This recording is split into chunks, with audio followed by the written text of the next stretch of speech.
myself or suffer the consequences. The wisdom of Elijah's inside of the conscientious, so I move with it. Grace and peace, Black family. This is Vicky Dillard, your sister with the curly braids.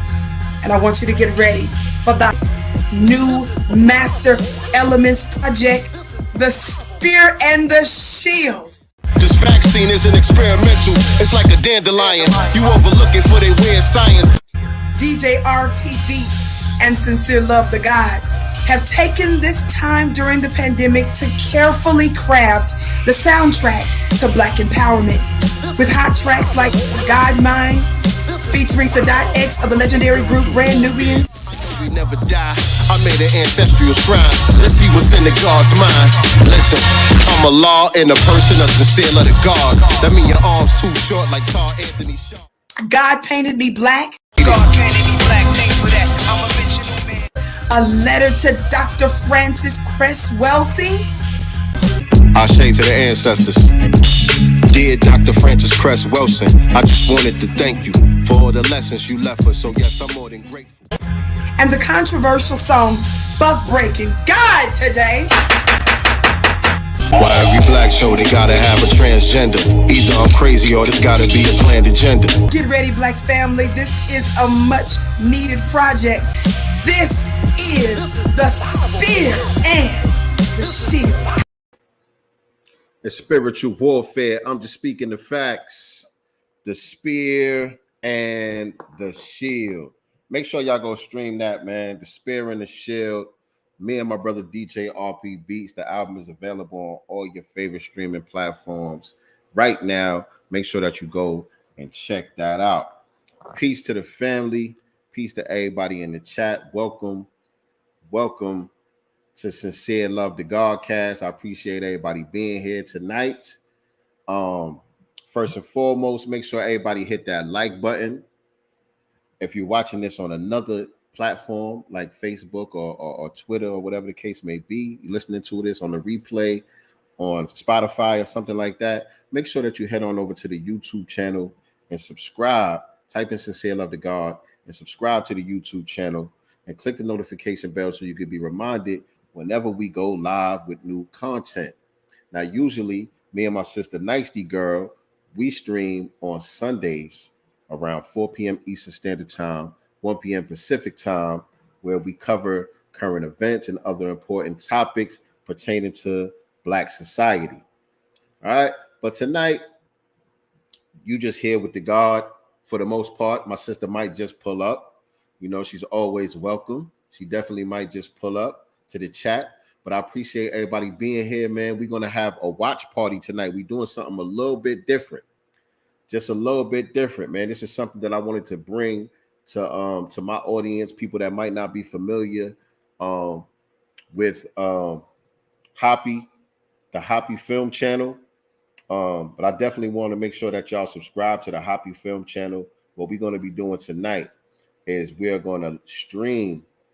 We're going to have a watch party and we're going to stream a live event that they did on their channel recently, where they had a discussion with, as you can see, Dr. Kaba Kamene, Professor James Small, and the brother Chase McGhee. And it was hosted by the brother from Hapi Films, which is the brother Taki Grant. I believe is how you say his name, Taki Grant. Let me see if I can make this a little bigger for y'all real quick, so y'all can see that right there. Boom. So yeah, they had a great discussion the other night entitled Pan-Africanism or Foundational Black Americanism, something to that effect was the title, but that's what the conversation was about. You know what I'm saying? We got to get a great perspective from the OGs, the master teachers, as well as the young God. And so we're going to have a watch party right here with y'all tonight, and I want y'all to chime in with your thoughts, give your feedback and all of that. A little bit later on in the show, I will drop the link in the chat. So those of you that want to come on and add your 2 cents and give us your thoughts on the discussion and all that, definitely want to bring some people on to come and build. But in the meantime, again, hit that share button. Let everybody know that we are live and we having a watch party so that they could come on over and build with us on tonight's broadcast. And so before we get started with that, what's good with the family, man? How's everybody doing? Type of number 7 in the chat if you're feeling great tonight. I just want to get a feel for how everybody's doing right now, man. What's going on with the family? Type of number 7 in the chat if you are feeling great tonight and you are ready for this watch party. Let me see some number 7s in the chat. I need to know that the gods is in the building, man. This is the GodCast right here, man. This is the GodCast right here, man. The GodCast is not an ordinary podcast. Okay, I see the 7s. The GodCast is not an ordinary podcast, man. This is the GodCast right here, man. So I need everybody to be feeling godly. You know what I mean? I need everybody to be feeling godly. Peace to the God. Jesse Paris in the building. G&G Firearms in the building. What's going on? Peace to the family. Peace to the family. Definitely appreciate y'all tapping in. Oh, man. We might as well get right into it then, huh? We might as well go ahead and get right on into it. Let me share this out before we get started. I'm gonna share this out on my social medias to let everybody know that I'm live real quick, if y'all don't mind, before we get started.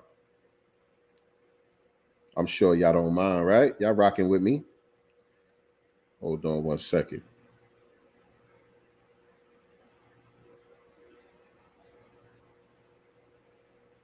B1, family, B1. B1. All right. Yeah, that's no problem, brother. Do your thing. Do your thing. You can always catch the replay. You can always catch the replay. Where is this at? Where is this at?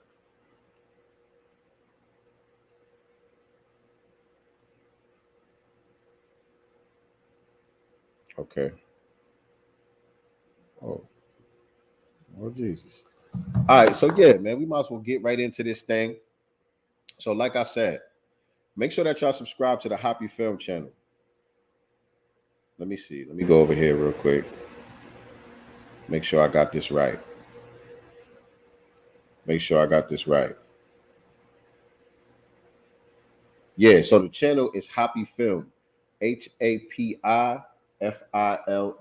Hapi Film is the channel on YouTube. So make sure y'all subscribe to their channel. Show them love on their channel. Leave comments on their video. Let them know that Sincere Love the God sent you. If you wasn't already subscribed to them or you weren't already familiar with them, definitely want you to leave comments on their videos and just let them know that Sincere Love the God sent you over there to subscribe to the channel so that they could know that it came from me, because I am using their content for my stream tonight. You know what I'm saying? So I definitely want to give credit where credit is due. You know what I'm saying? They're the ones that brought the OGs to the table to have this discussion. And I'm just a person who appreciates it and wants to help spread it. That's what we do here on Sincere Love the GodCast, man. Me and my sister nyctegur, we always tell y'all each and every week that we are not the master teachers. We are only the master students and signal boosters for the voices of the new Black media. And so Hapi Film is one of those companies, one of those channels that are doing their part in the new Black media to bring pertinent information to the table for the family. They tapped in with a lot of the scholars and the master teachers that a lot of us admire, whose work that we study, and the people whose shoulders that we stand upon. They are tapped in with a lot of them, and they're keeping their work alive and keeping them alive and in front of us so that we can allow them to pour into us and celebrate them and give them their flowers while they're still here. And so definitely want to big up Hapi Film and give them much respect for what they are doing over there. So again, make sure you subscribe to their channel and leave a comment on their videos and just let them know Sincere Love the God sent you. All right, I would definitely appreciate that. So again, we're going to go ahead and get right into this thing, man. For those that are just joining, again, we're having a watch party from Hapi Film channel.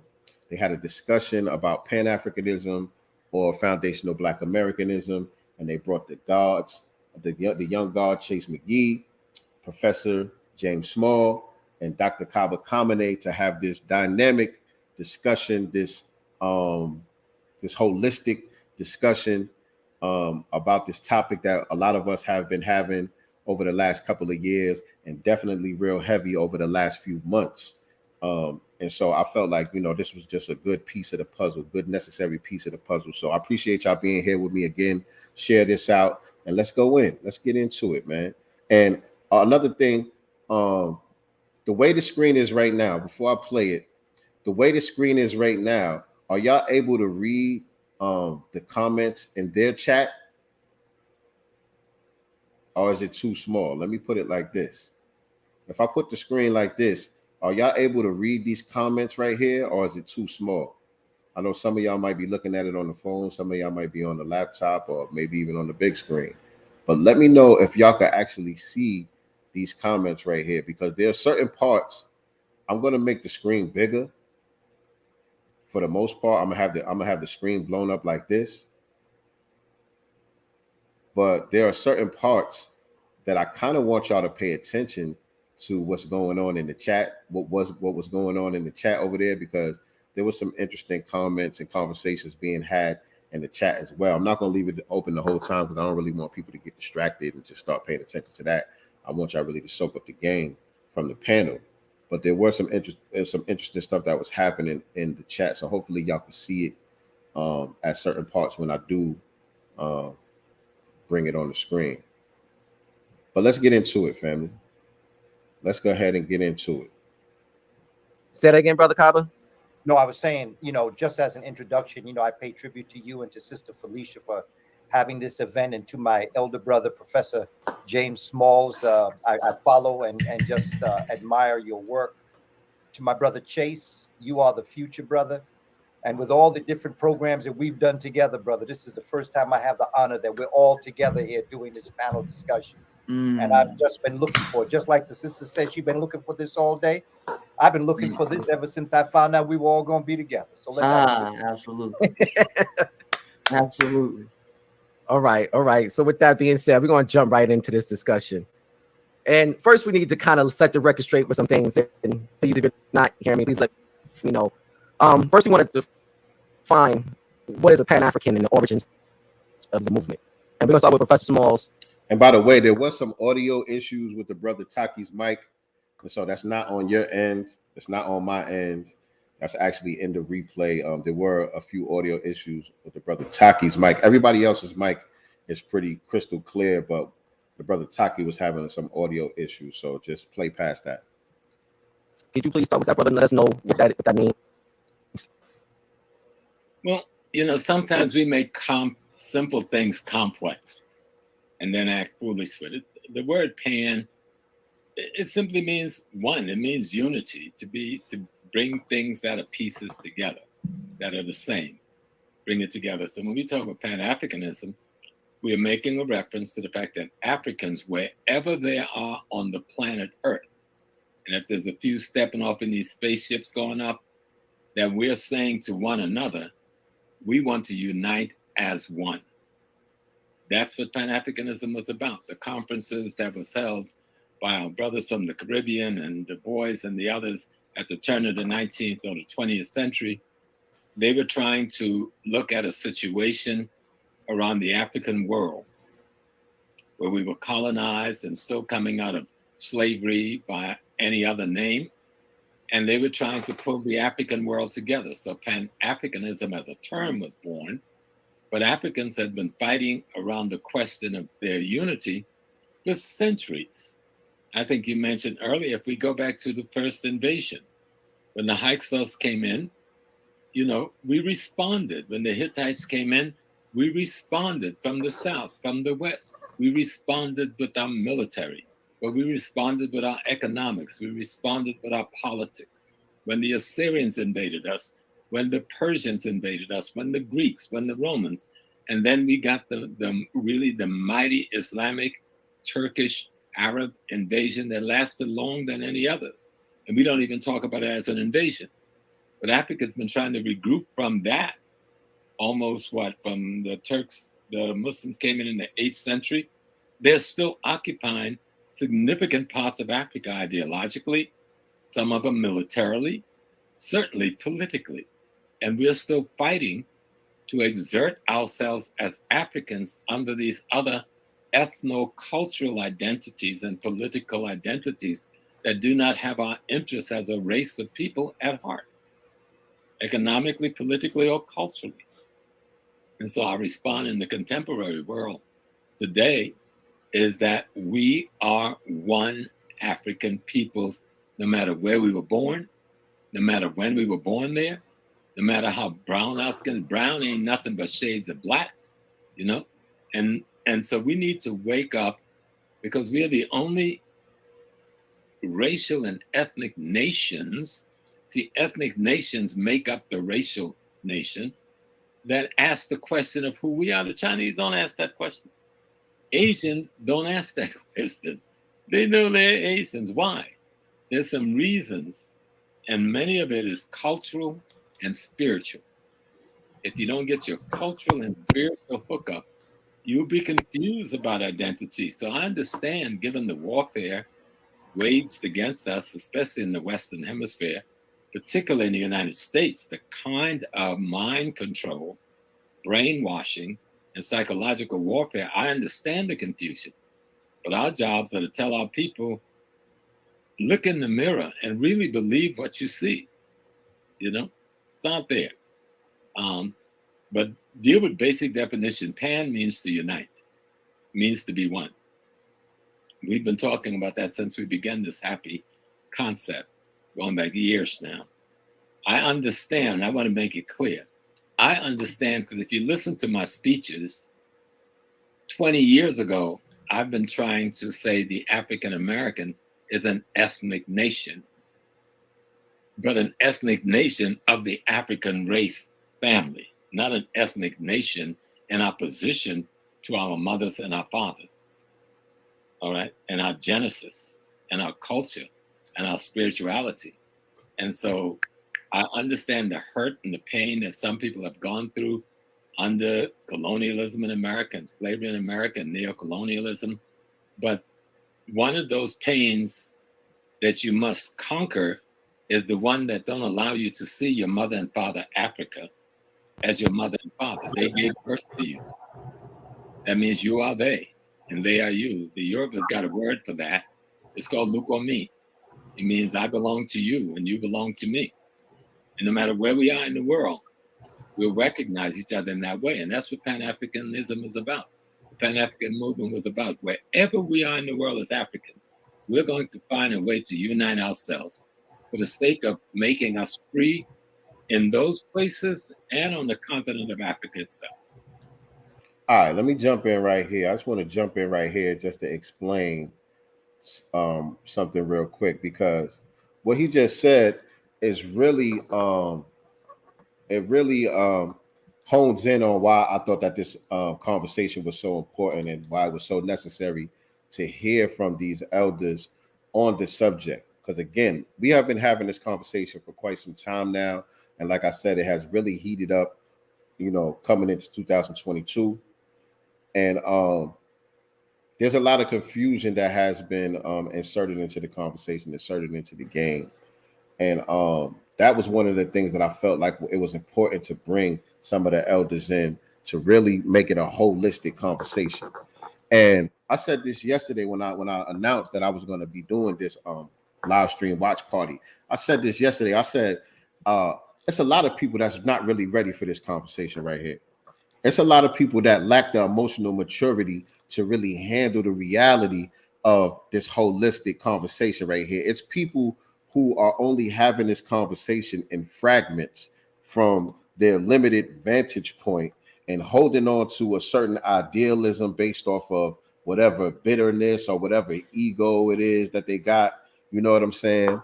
And so this is the reason why I felt that this was an important part of the conversation. And this is something that I've been trying to articulate myself, you know, right here on this platform. You know, a couple of weeks ago, I did a broadcast called Are Foundational Black Americans Still African? And what I was trying to explain on that entire broadcast, he really just summed it up in a couple of sentences. You know what I'm saying? And he said, he said, if you go back 20 years and listen to old tapes of me, this is Professor James Small speaking, saying, if you go back 20, 30 years and listen to some of my early tapes and all of that, I was already trying to define foundational Black Americans, although he wasn't using that term. He was already trying to define Black Americans as a unique ethnic group. You know what I'm saying? And I think later on he's going to mention what he used to refer to, it as. I forget the specific term, but he was saying for a long time he's been trying to do exactly what we are doing, but it wasn't in opposition to Africans on the continent or Africans in the Caribbean or anywhere else. It wasn't in opposition to that, and it wasn't to say that we are not them, which many people are out here saying. There are many people who are waving the foundational Black American banner, who are saying that we are not Africans. We never been in Africa. We ain't got nothing to do with Africa whatsoever. There are people that are out here saying that, and to them, I say, please. It's okay to disagree, but we don't all know it all.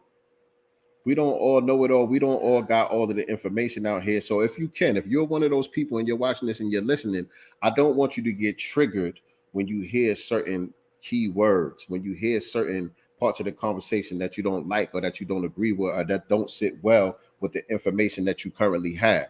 I just want you to be able to just have the emotional maturity to just listen and try to soak up the game and take what it is that you feel you can use and throw away the rest. You know what I'm saying? We all at different points on our journey as far as gaining consciousness, going through this development of knowledge, wisdom, and understanding. You know what I'm saying? But the more that you learn, the more that you will learn that there is much to be learned. You know what I'm saying? And so, again, we don't all know it all. We don't all got all the answers. These are some elders who have been studying way longer than a lot of us, who have read a lot more than a lot of us. And there is much that we can learn from them. Even if you don't readily agree with some of the things that are being said, just try to take your time and soak up the game. You know what I'm saying? Brother said Dr. Claude Anderson came up with native Black Americans, and then Tariq changed it to foundational Black Americans. Yes, indeed. Dr. Claude Anderson is another elder who has been saying this for a very long time, that we are a unique ethnic group, and he was using the term native Black Americans. The brother Norris Sheldon was the one that came up with the term descendants of American slaves. You know what I'm saying? And a lot of this was really terminology and conversation that was revolving around the reparations cause, the reparations struggle. You know what I'm saying? Just to get the language right and to make sure that we know who the aggrieved people are and who's owed what. So let's move on.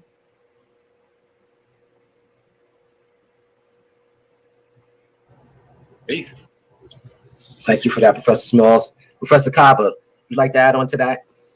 Finally, what was this, Pan-Africanism?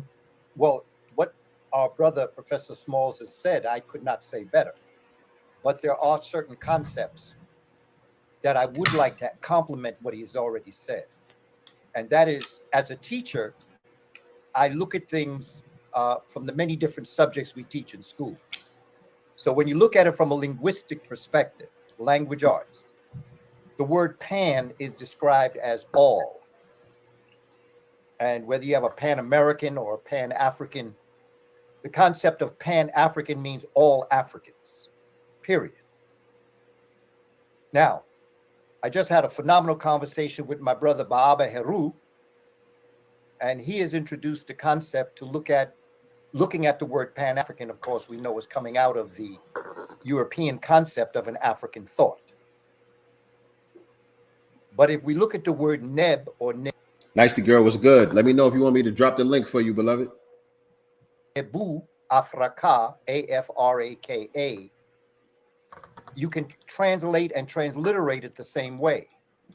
Neb or Nebu means all, but all just beyond just people. All is a cosmic reality.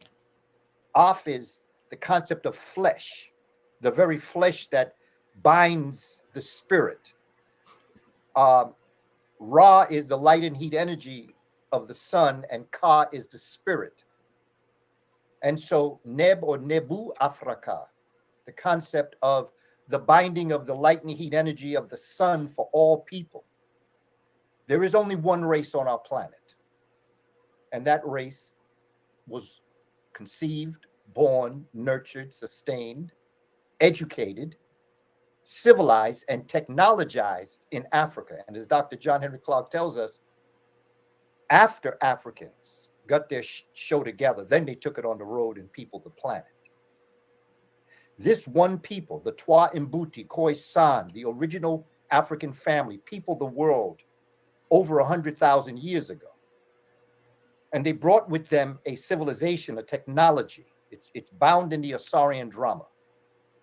When Asar travels around the world to bring civilization to other parts of the world. That's in our story.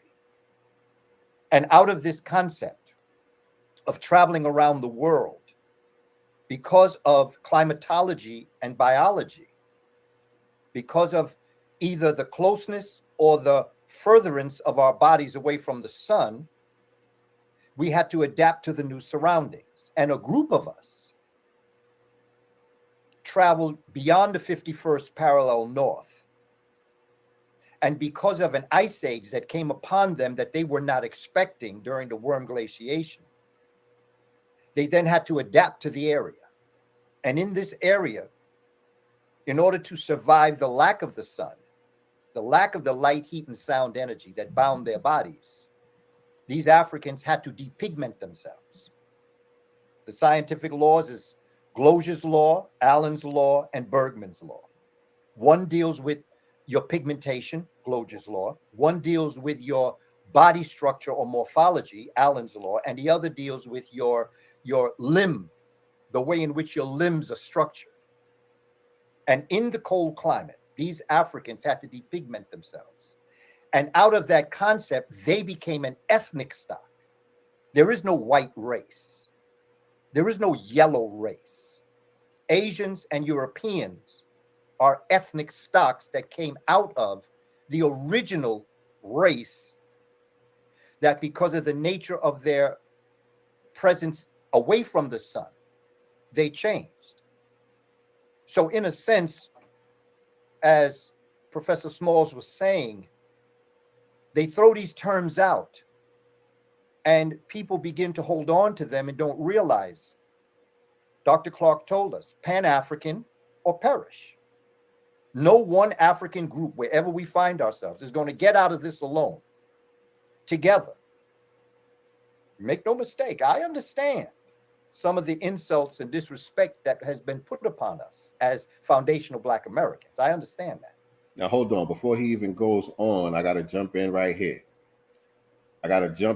Before he even goes on, because I know that there are many of you out there who say that the out of Africa theory is just a theory and that it's based on Darwinism and Darwin was a racist and blah.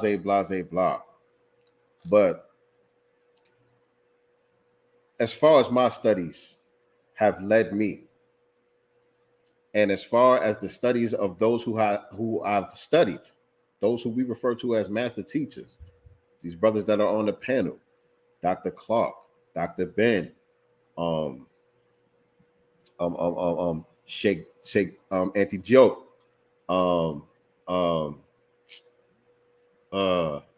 what's the brother's name, man? African Civilization. What's the brother's name? Man, I can't even think of the brother's name.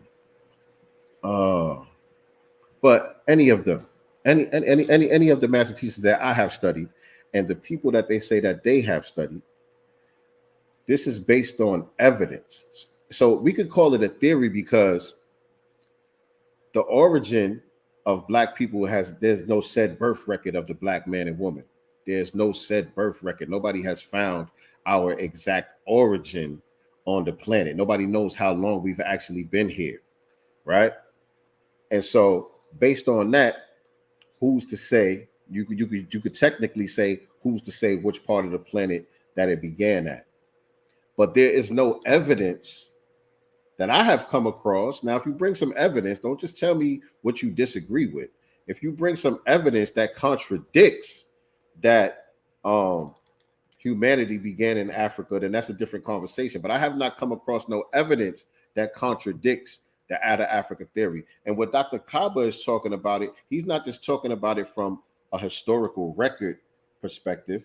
He's bringing that perspective, but he's also bringing it from a scientific perspective. How this development will take place, how would other people develop out of us and out of Africa on a scientific level? You know what I'm saying? How they became what they became, how did they became to look like how they look, the depigmentation, the changing of the hair texture and the phenotypes and all of that. He's breaking that shit down from a scientific standpoint, not just a historical record standpoint, because people could make up history, right? You know what I'm saying? People could just write whatever they want to write. Whoever wins the war writes the history. You know what I'm saying? But there's also archaeological, evidence. There's, different type of artifactual evidence, you know what I'm saying, that you could be come across. There's carbon dating and things of that nature. But what he's talking about is on that specific part of the program was specifically scientific on how the body mutates and reacts based on the environment in which, a group of people find themselves over a period of hundreds and thousands of years. You're going to change based on your environment, based on your proximity to or away from the sun, closer or further away from the equator. You know what I'm saying? You in the heat or you in the ice. There's going to be physiological changes to the body, the human body. You know what I'm saying? You're going to adapt, not even just a human body, but any living species is going to change and adapt to the environment based on the food that is there, based on the amount of sunlight that is there, based on the temperatures and the amount of oxygen and air that is available. All of that stuff.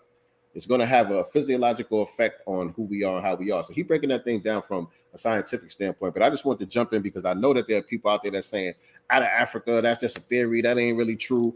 But there's no evidence that really contradicts it. There's no evidence that really contradicts it. Only place I heard that was on YouTube, man. I only heard that shit on the internet, man. You know what I'm saying? I only heard that shit from niggas on the internet. I ain't seen no evidence. If you got the evidence, bring the evidence. That's all I'm saying.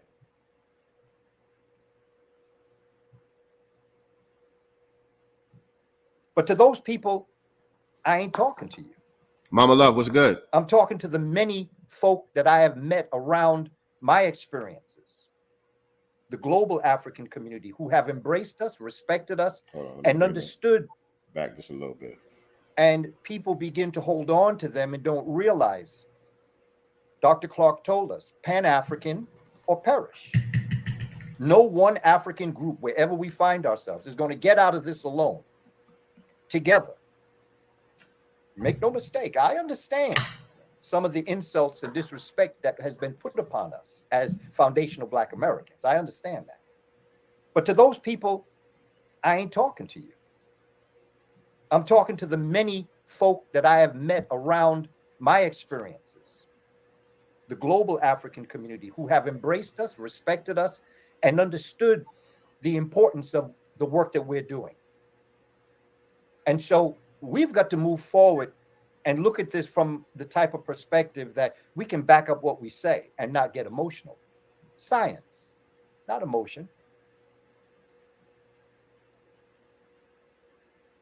You're muted, brother Taki. You're muted. You mentioned a minute ago about Dr. John Henry Clark, our great ancestor. With him in mind, can we speak to some of our early Pan-Africanists, some of the people that laid the way, some of the trailblazers in this field?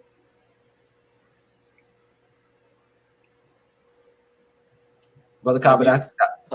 if we go to Brother Sylvester Williams, we go to W.B. Du Bois, we go to Booker Washington, we go to Marcus Garvey. See, someone else have separated these people in history for us, but when we study them, they're all having the same conversation at different times, in different locations, under different circumstances, on how you bring back Africa I think the question we were discussing a few weeks ago, the rebirthing of African consciousness, because something has happened in the centuries that the Africans who had to mutate to survive have declared war on nature itself.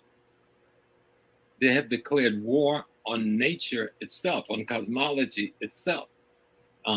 We minimize it by saying, oh, they pollute the environment. No, they're at war with that very environment that is there to sustain our human beingness. And we are an element of that environment. So naturally, they have to declare war on us. I ain't gonna lie. Hold up.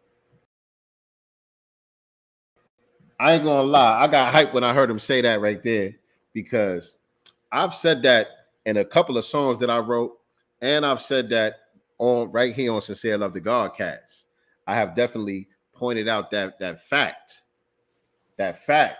that, man, we as melanated people, we are actually a part of nature. You know what I'm saying? That's why there's no set birth record for the black man and woman. We are a part of nature, and this mutation that came from us that we call white people, they are at war with nature itself. That's what white supremacy is. You know what I'm saying? It's not about somebody don't like you because you black or whatever the case may be. These people are at war with nature, and you are a part of that nature. Because nature is not agreeable with them. Nature is not agreeable with them. Nature is trying to wipe them out. That's why they're having a natural decrease. That's why their birth rates are naturally, decreasing, and they're naturally going extinct, because that's just nature taking its course. That's just nature taking its course. This is a mutation. This is not a part of nature. You know what I'm saying? So yeah, I got real hype when I.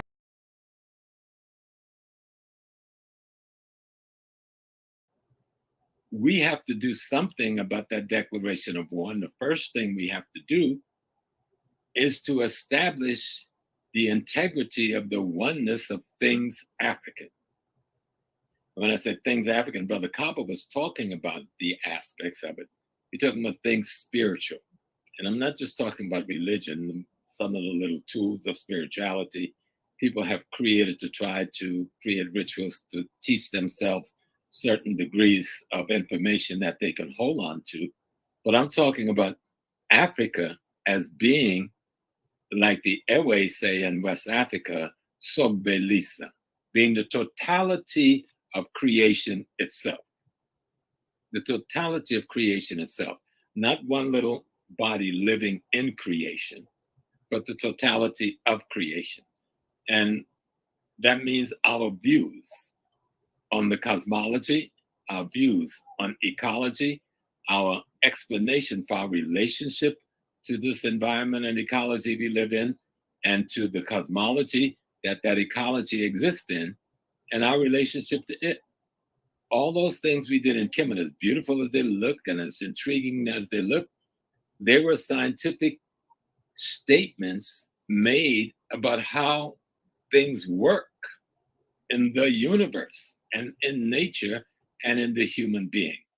And in order to have that thing we call ma'at, that balance, that harmony, you must then work the way things work. There's a force in nature now that is opposed to that, and have been for nearly, 10,000, no longer, a couple of 100,000 years now. And that force is at war with nature. The people that we're trying to identify, or the personage, or the position that is called Africa or African, must be the opposition. I don't think the behavior of the Eurasian community is abnormal at all. I think they're doing the most normal thing, making the most normal response to their situation. We're the ones that's behaving abnormally. We're not responding to nature and cosmology and the human's family relationship and role in the manner that we should. Now, those methodologies that we must learn is lodged in language, is lodged in culture, is lodged in spiritual system, is lodged generally in history. So how do we extract that through our educational and research process and try to teach the people a methodology of behavior or moving towards a certain kind of behavior so that you'll understand what your role is in nature? If we want to just get past the terms of race, we know there's only one race. It is the human race. We have labeled it Africans, but if you look in African language, they didn't label themselves the way we are labeling ourselves today. They saw themselves only as God beings, living beings. And whatever word they use in whatever language, if you look at the words for person, people, place, or thing, they had that thing they call God or the divine, either the suffix or the prefix for their person, people, place, or thing. So they saw themselves, and I've heard Kaba say it, and I've been saying it, we are God having a human experience. That may sound like a cliche, but it's not a cliche at all. That was the striving of people, and that was how the cultures were trying to raise themselves to inform and instruct people on how to live in this environment, in this universe. That's been fractured, as Dr. Noble said. Our consciousness have been shattered, and our identity have been broken. And we've seen through the centuries the struggles of our great historians, male and female, trying to help us restore that shattered consciousness, restore that broken identity, so that we again can bring harmony and balance to this world. Nobody else can do it. I don't care how powerful the Eurasian community gets. And they're very powerful right now. They cannot restore the harmony and balance to the environment we find ourselves living and breathing in, nor the cosmology in which we all reside in. And to me, Pan-Africanism speaks to that, to the African as a greater being in the totality of things, ecological and cosmological. Thank you, Professor Smalls. Thank you for that. It's powerful. Brother Chase, part of this discussion deals with the foundational Black American. Before we get to that, I just want to point out how heavy that was to me. That was something that I hadn't thought about or looked at in terms of Pan-Africanism, with Baba James Smalls just expressed right there. You know what I'm saying? He's talking about Pan-Africanism being a cosmological and an ecological necessity, meaning that the balance of nature to bring harmony back into the planet on an ecological level, on a cosmological level, it's only Pan-Africanism can do that, because we are the original people. When we talk about the original people on the planet, family, we're not just talking about foundational Black Americans here. We're talking about the global Black African community, whatever you want to call it. You know what I'm saying? And so what he's saying, being that we're the original people on the planet and that we are basically gods having a human experience, we're the only ones who are capable of bringing right balance back to the planet as far as nature is concerned. Because the very nature of these other people is contradictory to nature. That was very deep to me. Diaspora, let melanin be your passport. That was very deep to me. And so the thing about it, when you look at it from that perspective, foundational Black Americanism and Pan-Africanism is not a contradiction of terms. It's not a contradiction to one another. You know what I'm saying? We can do what we are doing as foundational Black Americans without trying to separate ourselves from our ancestors. You know what I'm saying? Without trying to act like we're some totally different, brand new species, which many people are doing. I know everybody's not doing that, but there are many people out here who are saying things like that. You know what I'm saying? And so that's the reason why I love this conversation and why I feel that it's so necessary, because we got to get that out the mix. We got to get that out the mix, man. To the African as a greater being in the totality of things, ecological and cosmological. Thank you, Professor Smalls. Thank you for that. It's powerful. Brother Chase, part of this discussion deals with the foundational Black American, ADOS. So with that, for those people who are not familiar, can you please explain what the foundational Black American is? Now you're muted, Chase. Can you hear me? Yes, sir. Go ahead. Okay, cool. Peace to the family again. Foundational Black American is a lineage. It's a unique ethnic group. A foundational Black American. I'm sorry. Just real quick. I'm sorry. And I should have asked you this in the first. I apologize. Can you please, for those who don't know, introduce yourself? Okay. Because there's a lot of people here who may not be familiar with you. Okay. I like the two giants we have here. I just want to make sure everyone knows who you are. And then we'll get into compared to the giants. Right. Well, I'm a student. I'm a student of Baba Kaba. I'm a student of Professor James Small. I'm just your everyday brother Chase. I run the Voice of the Ancestors page on Instagram. That's what most people know me for. Also have the Voice of the Ancestors book series, which is a Amazon best-selling book series. We've amassed over about 280,000 followers, I think, the last time we checked on Instagram. So most people know me from there. So I'm just your everyday young brother, just playing this role, playing this part in the revolution. Okay. All right. That's pretty modest, but okay. Well, I don't want to give it to us something simple. And I'm also from Atlanta, Georgia, for the people who are wondering out there. So I'm from Atlanta. Okay. All right, Brother Chase. So with that being said, now we're going to get right into the question. Right. From your understanding and from your knowledge and wisdom, what is a foundational Black American? Well, a foundational Black American is a lineage. Foundational Black American is a unique ethnic group. Essentially, take all the confusion out of it, a foundational Black American is a Black American who's a non-immigrant. He can trace his lineage back to the American system of slavery. This is a unique ethnic group. There was no United States of America before foundational Black Americans built the United States of America. And that's our own unique ethnic group. And that's important to understand. It has nothing to do with genetics. We're not making the argument that genetically we're not African or we're something different genetically from a Jamaican or a Haitian. But we're talking about our own unique ethnic group who has their own unique ties to this land. So that's what a foundational Black American is. Okay.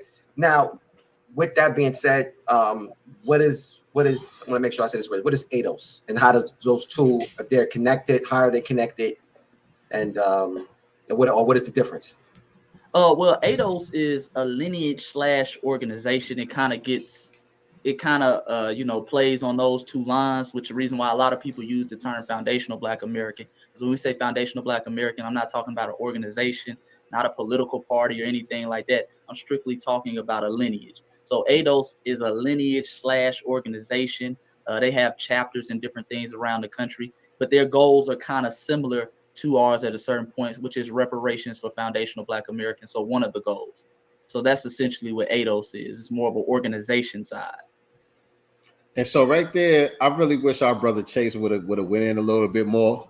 And I know he knows, but I feel like he was just trying to basically simplify the explanation and keep it respectful for the most part. You know what I'm saying? And respect to the panel and respect to the platform. You know, they weren't really here for a debate. They weren't really here to kick up some more dust about this whole conversation. I know that the purpose and the goal of the conversation was to bring some healing to the table. But on that particular question, I really wish he would have cleared it up a little bit more, because them associating ADOS when we say foundational Black American is a misnomer, and that shouldn't be tolerated. That shouldn't be done. You know what I'm saying? When we talk about foundational Black Americans, as he's just so eloquently explained it, we're just referring to a lineage, right? It's not a group that you can join, that you can sign up for, that you can opt in or opt out of. It's no different than when you say someone is Jamaican, when you say someone is Haitian, when you say someone is Yoruba, when you say someone is Igbo, when you say someone is Zulu, when you refer to someone's cultural ethnicity, it's no different than that. It's just a brand new term that we've been utilizing to define ourselves, because we've never really been defined as a unique ethnic group.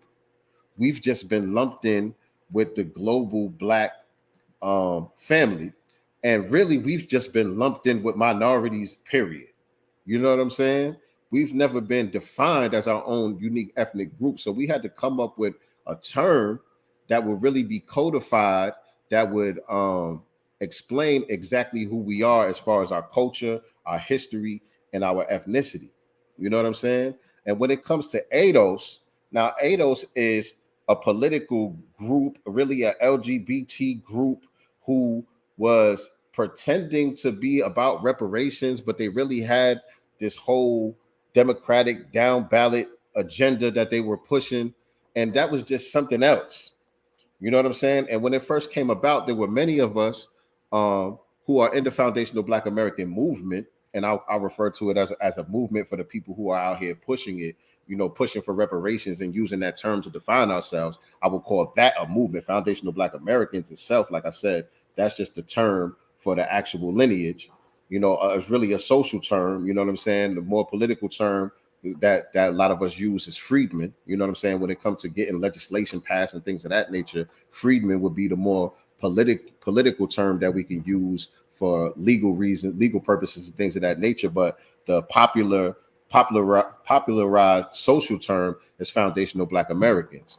And you know, when ADOS first came about as a hashtag, many of us got behind that because they were talking about reparations and they were talking about a unique lineage, and we understood it to be about that. But as the conversation went on, we seen that the people who started it were really on something else. They were trying to get clout for themselves, and they were trying to build some type of political organization to kind of keep people on the democratic treadmill to nowhere.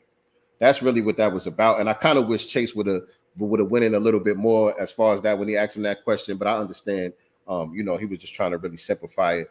But let's carry on, shall we?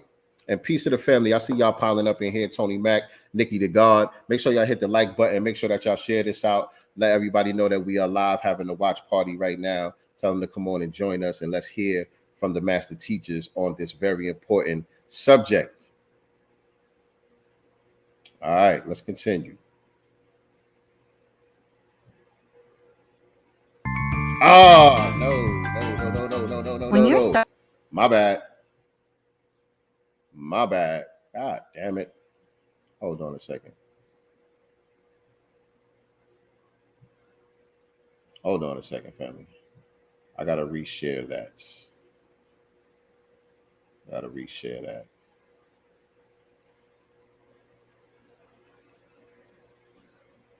All right, let me reshare this on the screen. My bad for that, family. And yeah, again, for those of y'all that's just joining, again, make sure y'all hit the like button, make sure y'all hit the share button. If you're watching from another platform or listening to the replay, make sure you head on over to the YouTube channel, type in Sincere Love to God, hit the subscribe button and click the notification bell so you can be reminded whenever we go live with new episodes. How do you tell Scottish from German, French from Russian if you have been here for 400 plus years in a place? How can you not be defined in a certain degree? I'm not sure I understand that. How do you tell Scottish from German? I get that part. French from Russian, right?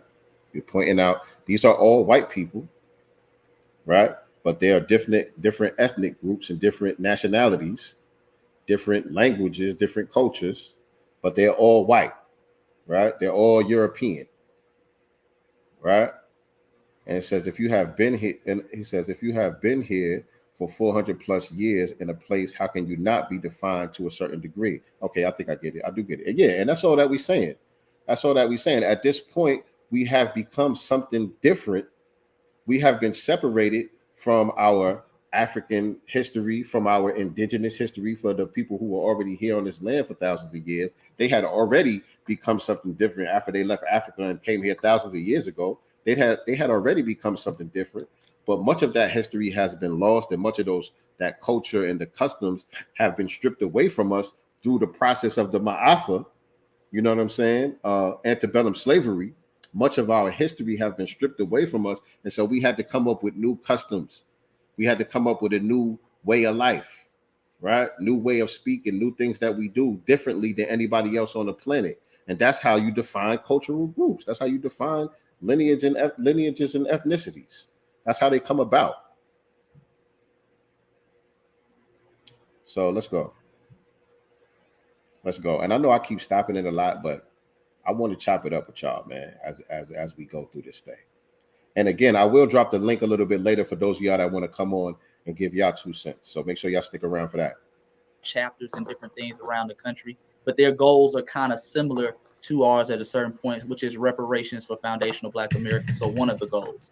So that's essentially what ADOS is. It's more of an organization side. So you mentioned reparations a second ago, and I know some of the chatter we hear surrounding this discussion is that from a foundational Black American standpoint, the issue of reparations is a real sticky point with other groups. Could you elaborate on that a little bit, Chase?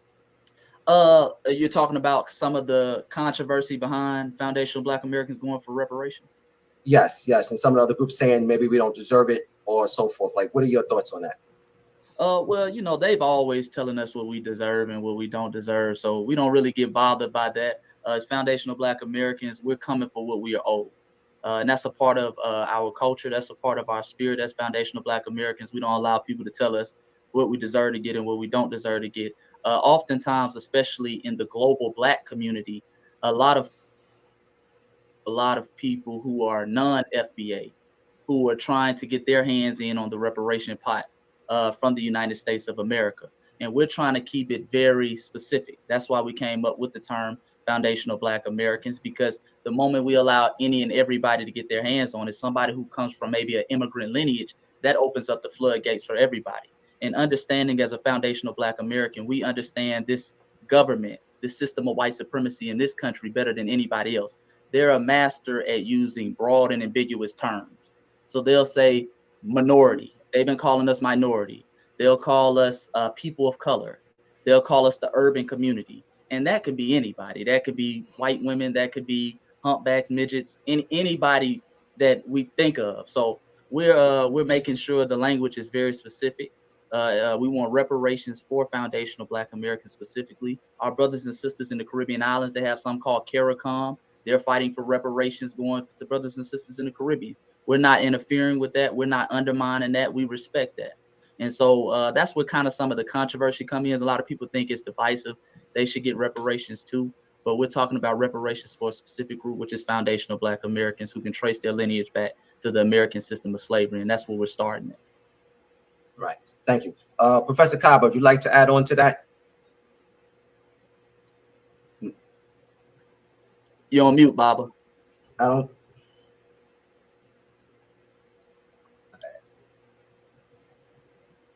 Because I just try to give everybody a chance to be able to say, can you hear me now? Yes. Okay.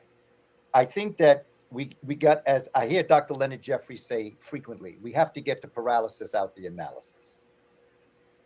And we have to stop letting people who would wish to divide us get in between us. As I've said before, I have been through a lot of different experiences in my lifetime with people who have disrespected the experience. I don't know if y'all can see the chat, but if you can, I want y'all to read some of the comments in the chat. If you could read it. I don't know if it's too small on your screen or whatever the case may be, but I closed out the screen a little bit so you can see the live chat, the live replay of the chat that was happening. Experiences that we've had as a people. And I understand that. I'm not talking to them. I am talking to the global Black community that understands who we are as a people and what we have contributed. Immigrants, if you want to use that term, did not build America. Foundational Black Americans built America on the land that was stolen by the indigenous people, who themselves are also Black, but we'll deal with that at a later time. But the reality is that we have to get the paralysis out of the analysis. And we as a... And so, yeah, I don't know if y'all can see that, but I just wanted y'all to, I don't want y'all to get too distracted by it. I definitely want y'all to pay attention to what the master teacher is speaking on right here. But some of the people in the chat were saying, you know, it's not about reparations. We ain't got a problem. We ain't got a problem with reparations. The problem is with y'all leader, with y'all spokesman, Tariq Nasheed. And a lot of people who are naysayers about foundational Black Americans, a lot of people who you hear out here talking down about what we're trying to do, a lot of them really just got a problem with Tariq. That's what I really noticed. You know what I'm saying? Even before this, prior to this, a lot of people who are speaking against what we're saying as foundational Black Americans, their problem is really with Tariq. You know what I'm saying? And so us as a community, we're going to have to learn how to play past this a lot of times. We're going to have to learn how to play past a lot of these people are powerless and they just complaining and whining online because they don't like Tariq. You know what I'm saying? And we got real work to do. You know what I'm saying? So we're gonna have to stay focused and keep our eyes on the prize as far as this is concerned, man, and play past a lot of this bullshit. Peace. I see y'all coming up in here, man. Peace to Emma Culture and Nicole Champion. I appreciate y'all joining the watch party. Make sure that y'all head on over to the YouTube channel and subscribe as well. Let's continue, family. People have to come to understandings, I think. I support anybody Black doing anything for Black people, anywhere. For those who are looking for reparations as it relates to some type of return back, I respect. And I pray and hope that you get what you want. But I'm not about to fight other Africans over the scrap, the crumbs off the European table. I'm not going to allow myself to go head to head with other people of African descent. We deserve it. But you see, I don't want reparations. I want America. I want America. Not the scraps. I want to own the block that the bakery was on that baked the cake. I don't want no crumbs. And I'm not going to let them throw crumbs out to make us fight over these crumbs like we're a bunch of pigeons in the street. For me, we have to be clear. We've got to do for ourselves. We have to understand what it is that we're facing as a people. But more importantly, we have to understand our children are watching us. And we have got to conduct ourselves with a sense of integrity, morality, and respect, and be very clear. Because like I say, I'm very clear on definitions. A foundational Black American is a person who can trace their ancestry back to an experience, let's give or take the date 1492 here in the United States of America, which you really got to wait until you get into the 1500s. We have to understand that the great majority of Africans that came to America did not come straight from Africa. They came from the Caribbean, Central South America. And that if you're going to get a problem with Africans outside of the United States, I'm talking philosophically now, you're going to have to get rid of Malcolm. You're going to have to get rid of Marcus Garvey. You're going to have to get rid of so many peoples of African descent that came to America and benefited from what African Americans, foundational Black Americans, American descendants of slaves, whatever you want to call it. I am at the point now in my life that, having been around children, I know our children are watching us. And if I sense that they don't have respect for us as a people, it's because we are presenting ourselves in a way that we are fighting amongst ourselves, and we are destroying the fabric of what brings us together. One love, one unity. We have impacted ourselves throughout the Caribbean. Groups of us escaped enslavement and went to the Caribbean. This is why you see so many brothers and sisters from República Dominicana, the Dominican Republic, with the last name Wilson or Kelly or Williams.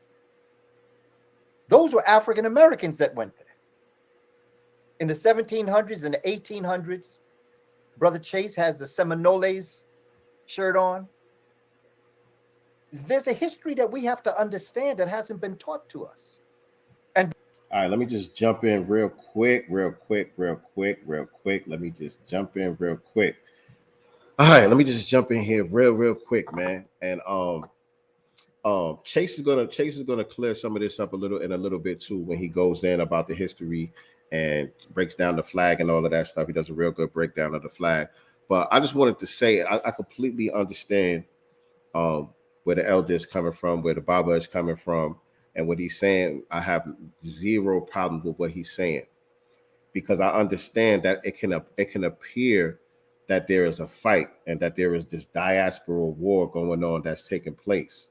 But I just want to say that there is no fight. We are not fighting with Africans and Caribbeans, right?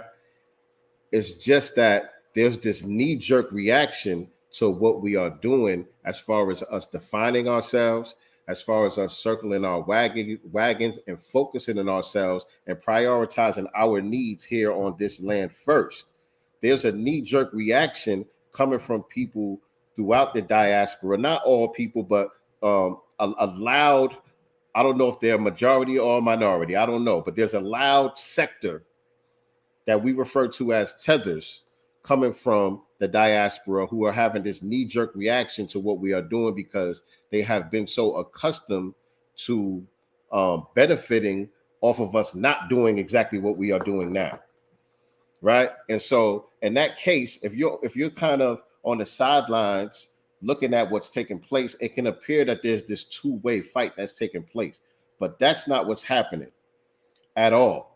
We ain't fighting with nobody. At times, there's some necessary straightening that got to take place, because no disrespect will be tolerated when it comes to who we are and our culture.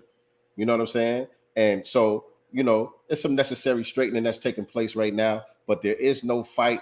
There is no war. We still got love for our people, no matter where they are on the planet. We still want liberation for the global Black family.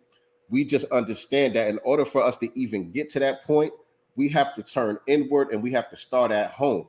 The same way that's just the way that it goes. Community development begins with self-improvement. In order to have community development, first you got to work on yourself,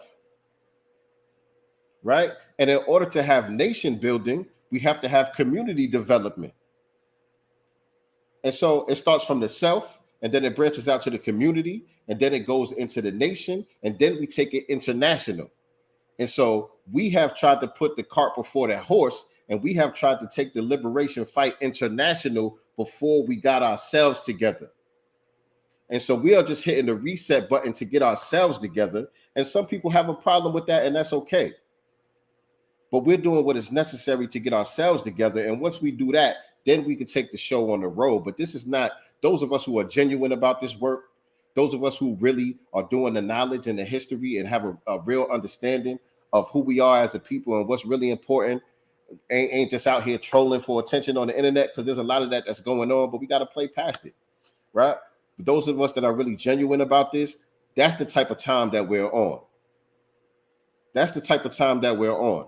Community development begins with self-improvement. Nation building begins with community development, and then we can take this thing international. So it's coming, but we got to get ourselves together first. Let me get back to the video. Because of that lack of knowledge, we're fighting amongst ourselves, and like the brother or sister that put it up there, not only are our children watching us, but white supremacists are watching us too. And white supremacy is an oxymoron, because there ain't nothing supreme about being white. In fact, when you get into science, it's a depreciation. Okay, in science, you talk about dominant gene and recessive gene. You don't talk about superiority or inferiority. That's a whole nother issue. Peoples who left Africa and had to go through the process of mutation, everything they have, blonde hair, blue eyes, is recessive. And if you don't believe me, go to a grade 6 science book, go to about chapter 8 and read the chapter on mutation. We're all the same people. in different phases of our presence in the sun. We must stop fighting amongst ourselves on all causes.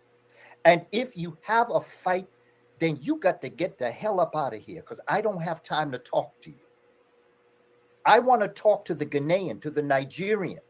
I want to talk to the Puerto Rican. I want to talk to the Portuguese Brazilian who understands their African roots. I want to talk to the brothers and sisters in UK and in Germany and in Holland that recognize that there are ties that bind us together. I ain't got time for these fools out here. And I know that there are people that disrespect African Americans. We deserve everything we can get. The reason why anyone came to America was to benefit from what foundational Black Americans built in America. We built America. Now, we built a house on the land that was stolen from the indigenous people. Now, immigrants may have come in and brought some furniture in and furnished the house, but you didn't build this house. And when I go to Jamaica, I pay homage and respect to the elders of Jamaica, realizing that it was they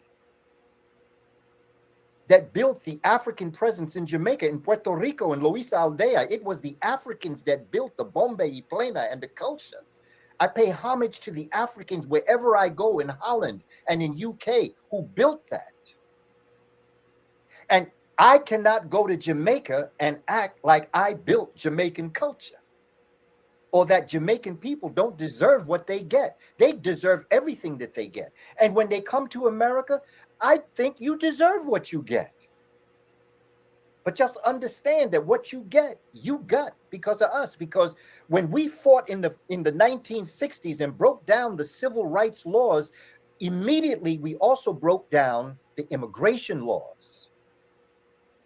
And that is how immigrants came to this country in the 60s, because of our struggle as civil rights, human rights.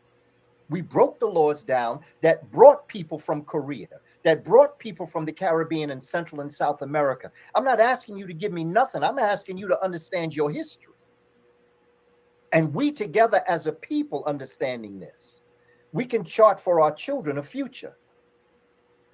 But if we keep fighting amongst ourselves, don't tell me nothing about the Bloods and Crips, because they're only doing the same thing they see us doing, fighting amongst ourselves. And everywhere I study our history, going back even to ancient Kush Kemet, even when you go to the Moors, when you go to the plantations in this American hemisphere, when you go to the civil rights movement, even when you look at sometimes the outgrowth of that continuation, which is the hip hop culture, we fighting amongst ourselves. That's why the first day of Kwanzaa is unity, because without unity, them other 6 days don't mean a thing. Because without unity, you cannot have Kujichagulia. You cannot determine for yourself if you don't have unity, because how are you going to do that when you don't know who you are? You're not going to have collective work and responsibility. How are you going to work together when you don't have unity? You're not going to have cooperative economics, because why are you going to support each other financially? You ain't going to have no purpose. You ain't going to understand creativity, and you certainly ain't going to have no faith. Unity is the first step in what we have to do, and show our children that we can disagree without being disagreeable. And we can have unity without necessarily agreeing with each other. I work with people who can't stand me, and I can't stand them. But that's not the point. The issue is our people. And we've worked together, and we've accomplished our goals. And I'd like to tell you that we sort of kind of looked at each other differently after we worked together. But no, they still couldn't stand me, and I didn't care for them. But the point wasn't how I felt. The point was the issue for our people, emancipation and liberation. And we got to stop fighting amongst ourselves. But we have to respect ourselves. Notice the name everybody keeps throwing in the chat, right? Again, man, all of the naysayers, they really just anti-Tariq, man.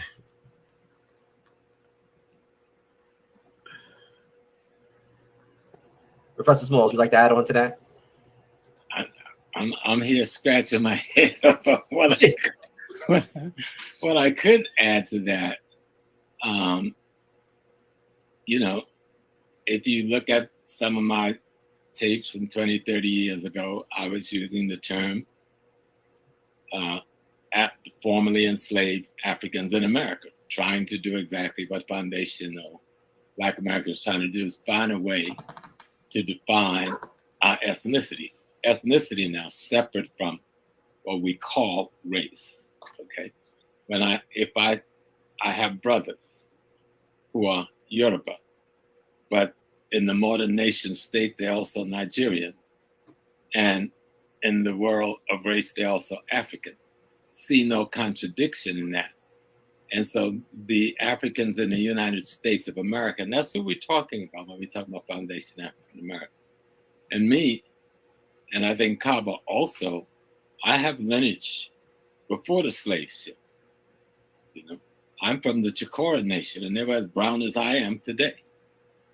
I used to clean the mounds and the grave of my ancestors as a child. I can no longer go there now because the state have taken over our cemetery. But that's cool. I never talk about my native identity because most people saw it in the early days as a denouncing of the African aspect of your identity. So I just stayed away from that. But what Baba Kaba explained in his earlier conversation, that Dr. Clark explained in a very joking historical way, that once we got us act together, we went and peopled the whole world. And so there's no surprise that we were in North America. We were everything else in the world, including Europe, Siberia. Okay, so what is the mystery that I have, that I come from a people in South Carolina who buried themselves in mounds and not graves and decorated with all kinds of items out of their home and their culture. And I knew that from the time I was a baby, and I cleaned those sacred places every year with my grandmother and grandfather. But I also have people like my great-grandma Hope, who came from Sierra Leone on the slave ship. And my Pat Joe, who came from Rwanda, Uganda on a slave ship at 2 years old. I am all of those people. And that made me up this cultural ethnic response to European dominance that we're calling the African American or foundational Black American. As long I'm with Brother Kaba, all things have parts.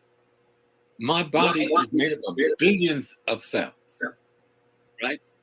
The cell in my finger do not confuse the job with the cell in my heart. And if you put them under a microscope, they both look the same, but they understand their role. And because they understand their role in the function, they also understand their relationship that creates a unity that makes me, the body, function. Like the universe, that's a law, the cause and effect of the universe. Those laws are constant in all that African ancestors have taught us. I think foundational Black Americans have a right to define their cultural, ethnic realities in the same way the Yoruba does and the Akan does and the Dogon does and the Zulu does and so forth. That's not a contradiction. That is actually, that makes sense because you've had a set of historical experiences as a group that nobody else in the world has had. And it has produced a response to your environment that nobody else in the world can really realize in the way you can realize it.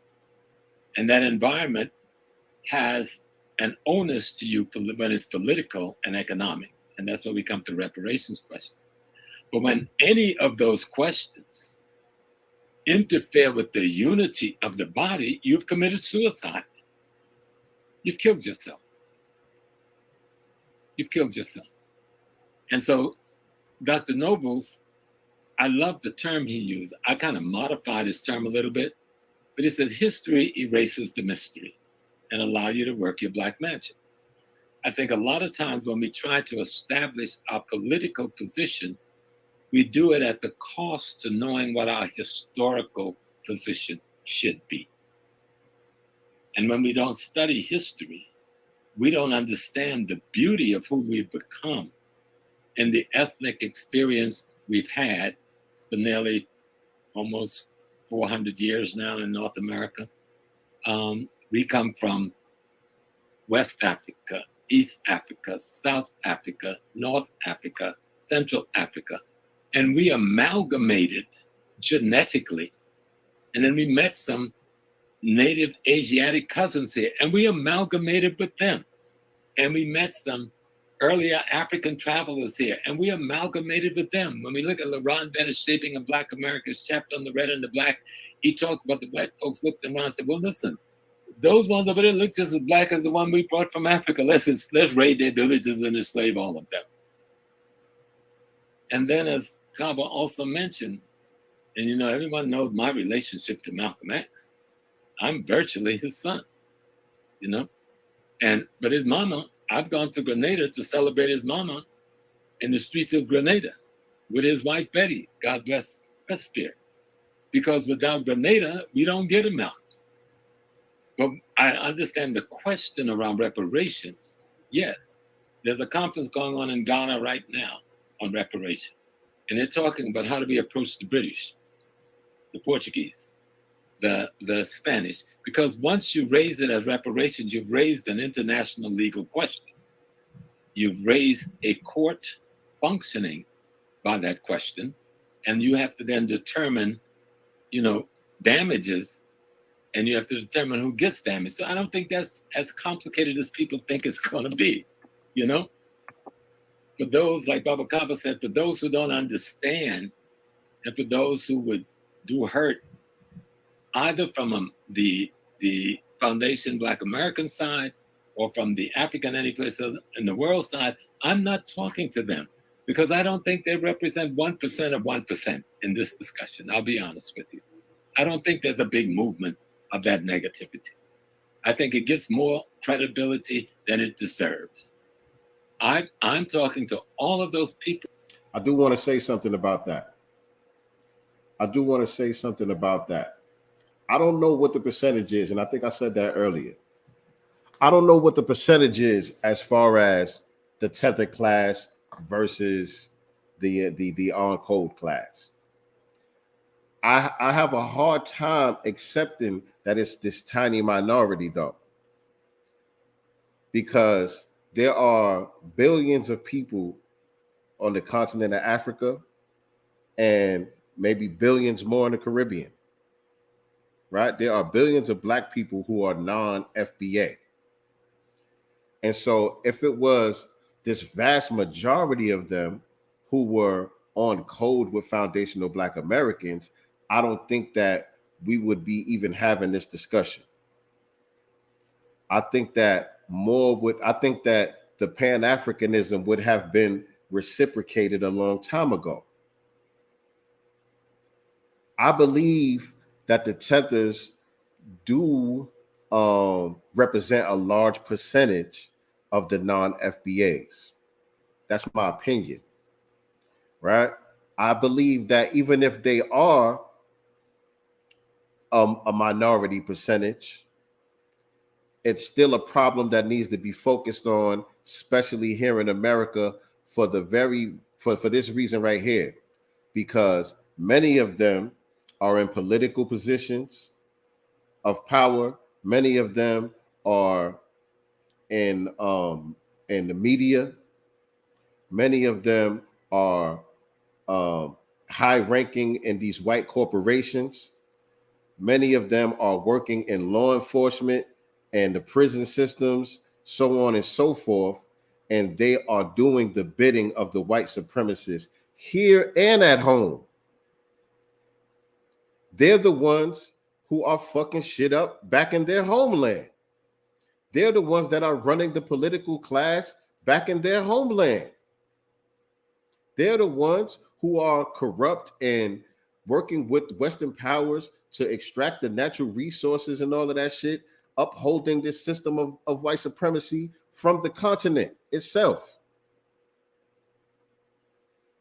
So while it sounds good, it sounds ideal, and I know that Professor Smalls is speaking from his experience as a world traveler as a historian who's been all around the world interacting with people from all of these different groups, I'm pretty sure that the ones that he encounters for the most part are the ones that are definitely on code, because that's what he attracts. That's the energy that he puts out. So that's the energy that he attracts when he shows up to do these conferences, when he shows up to do his talks or book lectures or whatever the case may be.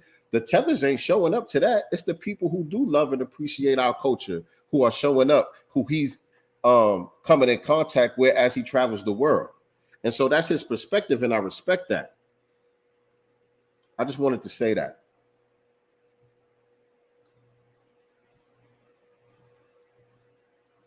People who say, I love you because you are me and I am you. And I want to work with you because we want to bring the world back to harmony and balance. And we want to use that concept of unity. And so they can never be a contradiction or an opposition to foundational Black American and Pan-Africanism, you know, because foundational Black American is a result of Pan-Africanism. We came from all over Africa and we united under the circumstances of enslavement in North America. What a better model of Pan-Africanism to look for. You know, Baba Kaba was given the one in the Caribbean, and Kaba was just reading, because one of my daughter-in-laws is Dominican, and I was looking for some literature for one of my grandchildren. And so I was reading on the movement in the late 1700s, early 1800s of African Americans into the provinces of the Dominican Republic and into Haiti. And I said, okay, I got the thing that my baby so he can find his footing in both places, you know, and understand his history as a Pan-African, you know, not just a Dominican, one African American, but as a Pan-African. Because when those people went to the Dominican Republic, they married somebody, and that person came from someplace in Africa. Some was Taino, some was Carib, and so forth. And so we have to be clear that the African American have a right, in order to protect themselves economically, politically, and culturally, is to establish their identity based on their history. That's not a problem. That's cool. We way behind trying to do this. Listen to Queen Mother Moore, who pioneered reparations. She was raising the very same question. And she called it the formerly enslaved Blacks in America. And a couple of her lectures, not for the purpose of dividing us from the rest of our family, but from the purpose of identifying the group that had the grievance against these people down in Washington, D.C. and in New York and so forth. What is the group that have this grievance? Because if you go into world court or the U.S. court, you're going to have to define who you are and why you have the right to ask for this compensation. And if you're not who you are, you don't get that compensation and you lose the case. I understand that. But to me, that has nothing to do with me loving my mother, Africa. That has nothing to do with me loving my father, Africa. That has nothing to do with the hundreds of thousands and probably back up into the millions of years that this gene pool have been living on this earth, creating the systems of harmony and balance and spirituality and beauty that we need to learn if we're going to defeat those minds that are warped when it comes to knowing how to love, how to care, how to share. We can call them white people, Asian people, whatever. It is a behavior. And the behavior is a response to nature. And they've attacked nature and declared war on nature. Well, we're the only one left now to bring this war to a halt by behaving like we are nature. I am dirt. When I eat that food, that carrot, that little seed went in there and the dirt made it grow into this big orange thing with the light and energy from the sun that Kaba was talking about, and the water, Mayimaja, from the seas, that's from the rains. And so I am the dirt that I will get buried into. I am nature. Nature is me. And so our ancestors came up with trying to find out what were the rules then that we should use to create our social ecology so that our artificial environment would reflect the natural environment of cosmology and ecology in terms of function, meaning function in the rules and regulations and laws that keeps these planets from bumping into each other, keep one from getting too hot or too cold, keeping us waking up every morning knowing that food is going to grow out of this earth, knowing that when my sperm goes to a seed, I can replicate myself, knowing that and understanding that process, know that I am my ancestors. If that be so, I'm the first ancestor that ever breathed as a human being, still being replicated, at least as an aspect of itself, called James Small. African culture binds us together. African culture is the universe's culture. African culture is nature's culture. That's what we're fighting to restore. Foundation Black America have the same responsibility to restore that as the Yoruba does, as the Dogon does, as the Nubian does. We have that same responsibility, and yet we have to fight for a peculiar legal situation like reparations. And there's some other issues we got to fight around this genocide that we mistakenly call slavery. Because slavery was not some work program that we signed up for. This was a process of genocide. And there's a price to be paid for that beyond a monetary price. There's a price to be paid for that in terms of the transformation of the whole cultural and educational conduct of the nation state itself. And so we have to get there at some point. So I don't know whether I went off the board with that, but I was trying to, when Africa isn't just a phrase, it isn't just the terminology. When we say Black, we're not talking about a color, because all of us are shades of brown. So we're talking about something ideologically, philosophically, culturally, and spiritually. What is that thing that we're talking about? And yes, in any peculiar institutions in Haiti right now, our brothers and sisters are fighting a hell of a war against the UN, that is the proxy army of Europe and America. And yet we don't even see that war or feel that war. And they don't feel that we should see or feel it that way, but they feel as family, we need to support them while they see and feel what they have to fight for on that island of Haiti.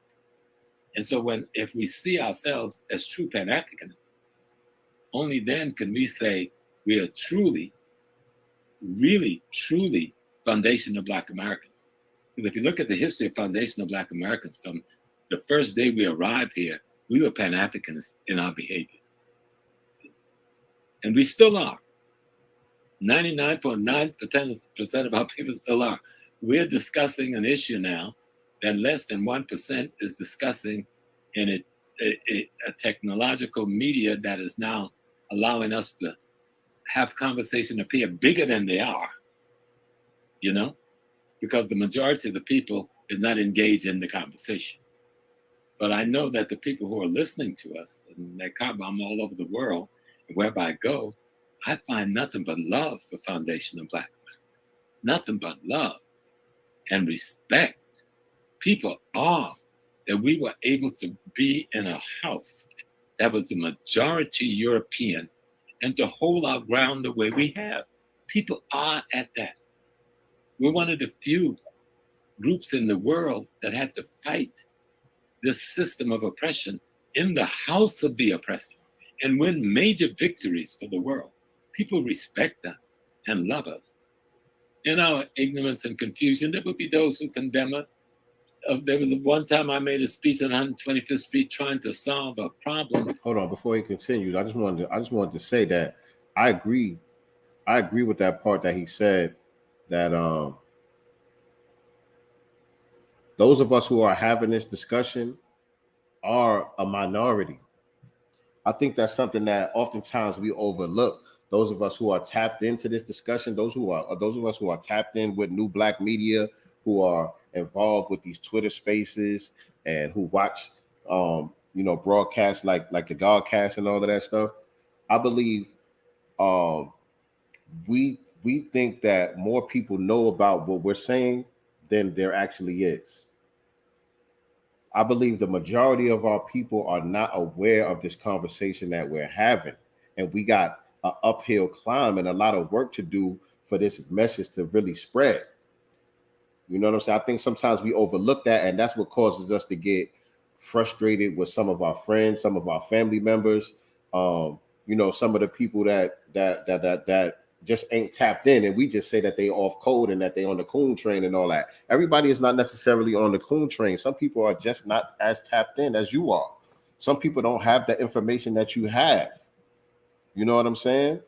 The ancestors have not allowed everybody to absorb the information at the same time.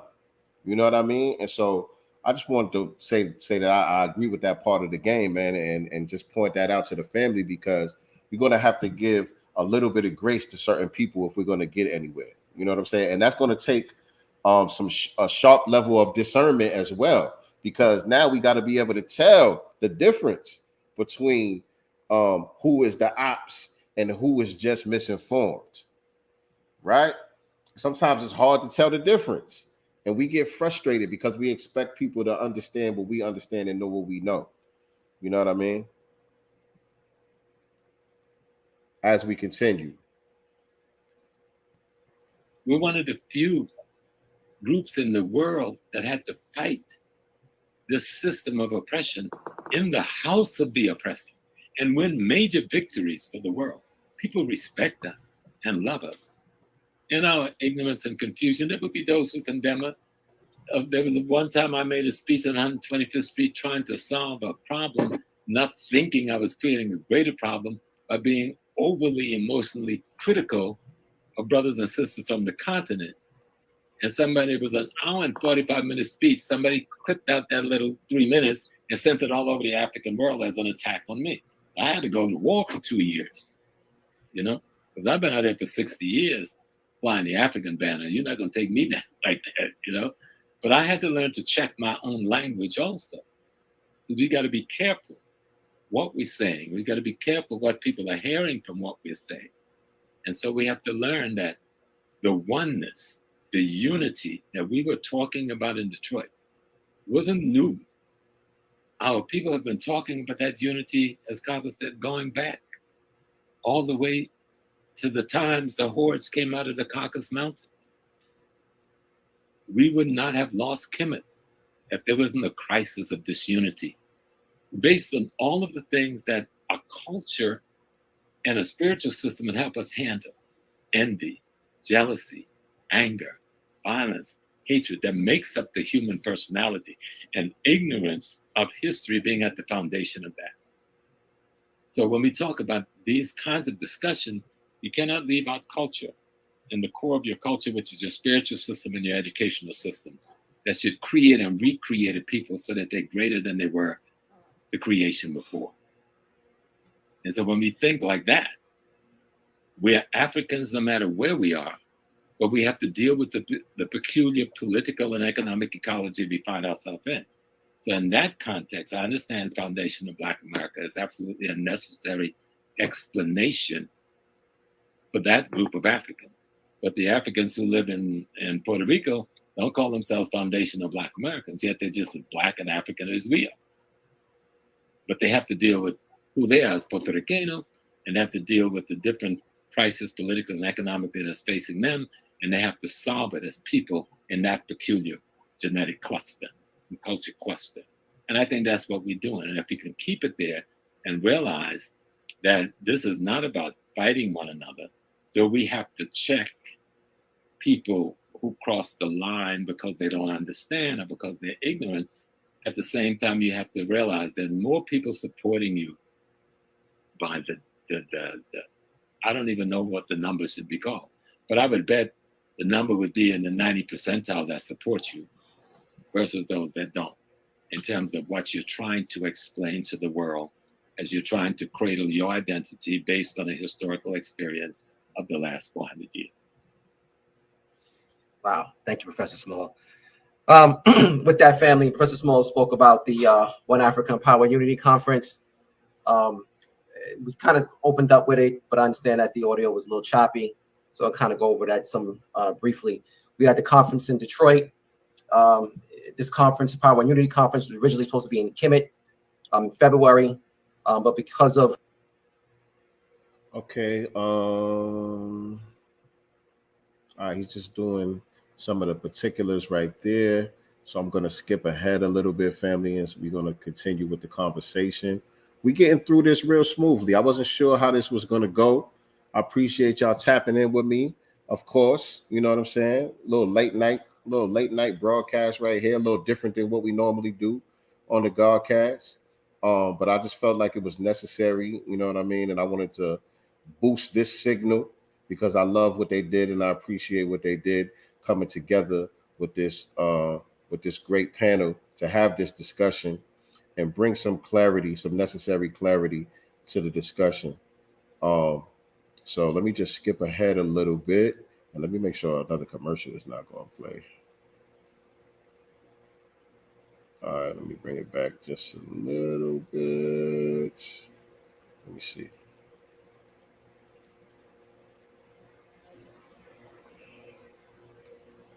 Okay.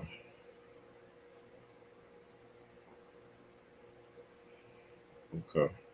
So yeah, hit the like button, family. Hit the like button. Share this out on your social media platforms. Invite somebody over to come finish watching this watch party with us. I think it's about to get to the part where Chase is going to break down the FBA flag for y'all, and it's a real dope breakdown. So let's get into it. So, Brother Chase, I know there was been some discussion about the RBG, red, black, and green flag. Why it's something we should not use. And you're on mute before you start talking. Just want to remind you that. Why it's something that should be used and why we move and why foundational Black Americans move from that flag to the flag that they use.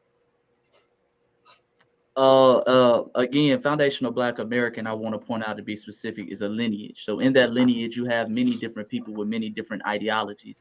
I'm fine with people using the RBG flag if that's what you choose to wave around in the air. That's perfectly fine. So I want to be real specific. It's a lineage, and in that lineage, you have people. I see people in the comment section saying I'm FBA by definition, but I have a difference of ideology.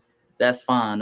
You know, some people in our community do have a problem with the RBG flag and other things like that. I'm not very familiar with why they have particular problems with the flag necessarily, but we do have an FBA flag as well. So, and that's something that's unique for our culture. And if I could touch on a couple things real quick that I'm seeing, and I want to really get the point across so maybe the elders can hear and understand what a lot of the younger generation is dealing with. If I could, Brother Taki. Guys, Chase, Bill. Okay, and number one, we're understanding and seeing this on the Pan-African level, looking at it in 2022 as foundational Black Americans. We understand that all skin folk ain't kinfolk. We have a lot of people, a significant number of people who come over here and they're Pan-Africanists when it's convenient. They're Pan-Africanists when they're at the border. They're Pan-Africanists when they need something. And then once they get that something and it's time for us to get something for ourselves, then we're divisive. Then we're agents. Then we're federal Black agents. That's what they say FBA stands for, federal Black agents. These are the types of things that we're seeing. And this is coming from so-called Pan-Africanists. And that's important to understand. There, like I said, there's a CARICOM movement going on about reparations. I have not seen one discussion among people from the diaspora talking about why that's divisive.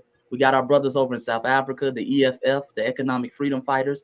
These brothers are fighting for reparations against the South African government. Nobody in the diaspora is saying, man, that's kind of divisive, man. Why are y'all doing that? Nobody says that until we do it. And I think a big problem learning from our history is, as foundational Black Americans, we have been way too open with our culture, with our lineage, whether it be music and art forms, whether it be history, politics, anybody can represent us. And because of that, we've got people within our circles who have hatred, who have disdain for us and work to undermine us at all times.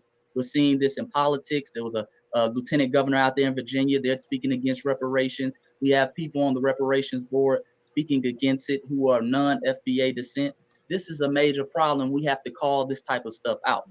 So we are on code with brothers who are on code with us. I really want to state that. I really want to build on that part of the game, because that part is always ignored in the names of Pan-Africanism. We've been made the face of Pan-Africanism. So every time, if we say something, if we do something that's specifically for us, just like everybody else does. If you go to Jamaica right now, they're dealing with politics that are specific for Jamaicans, not specific for Haitians and everybody else, and brothers and sisters in Britain, they're specific for Jamaicans.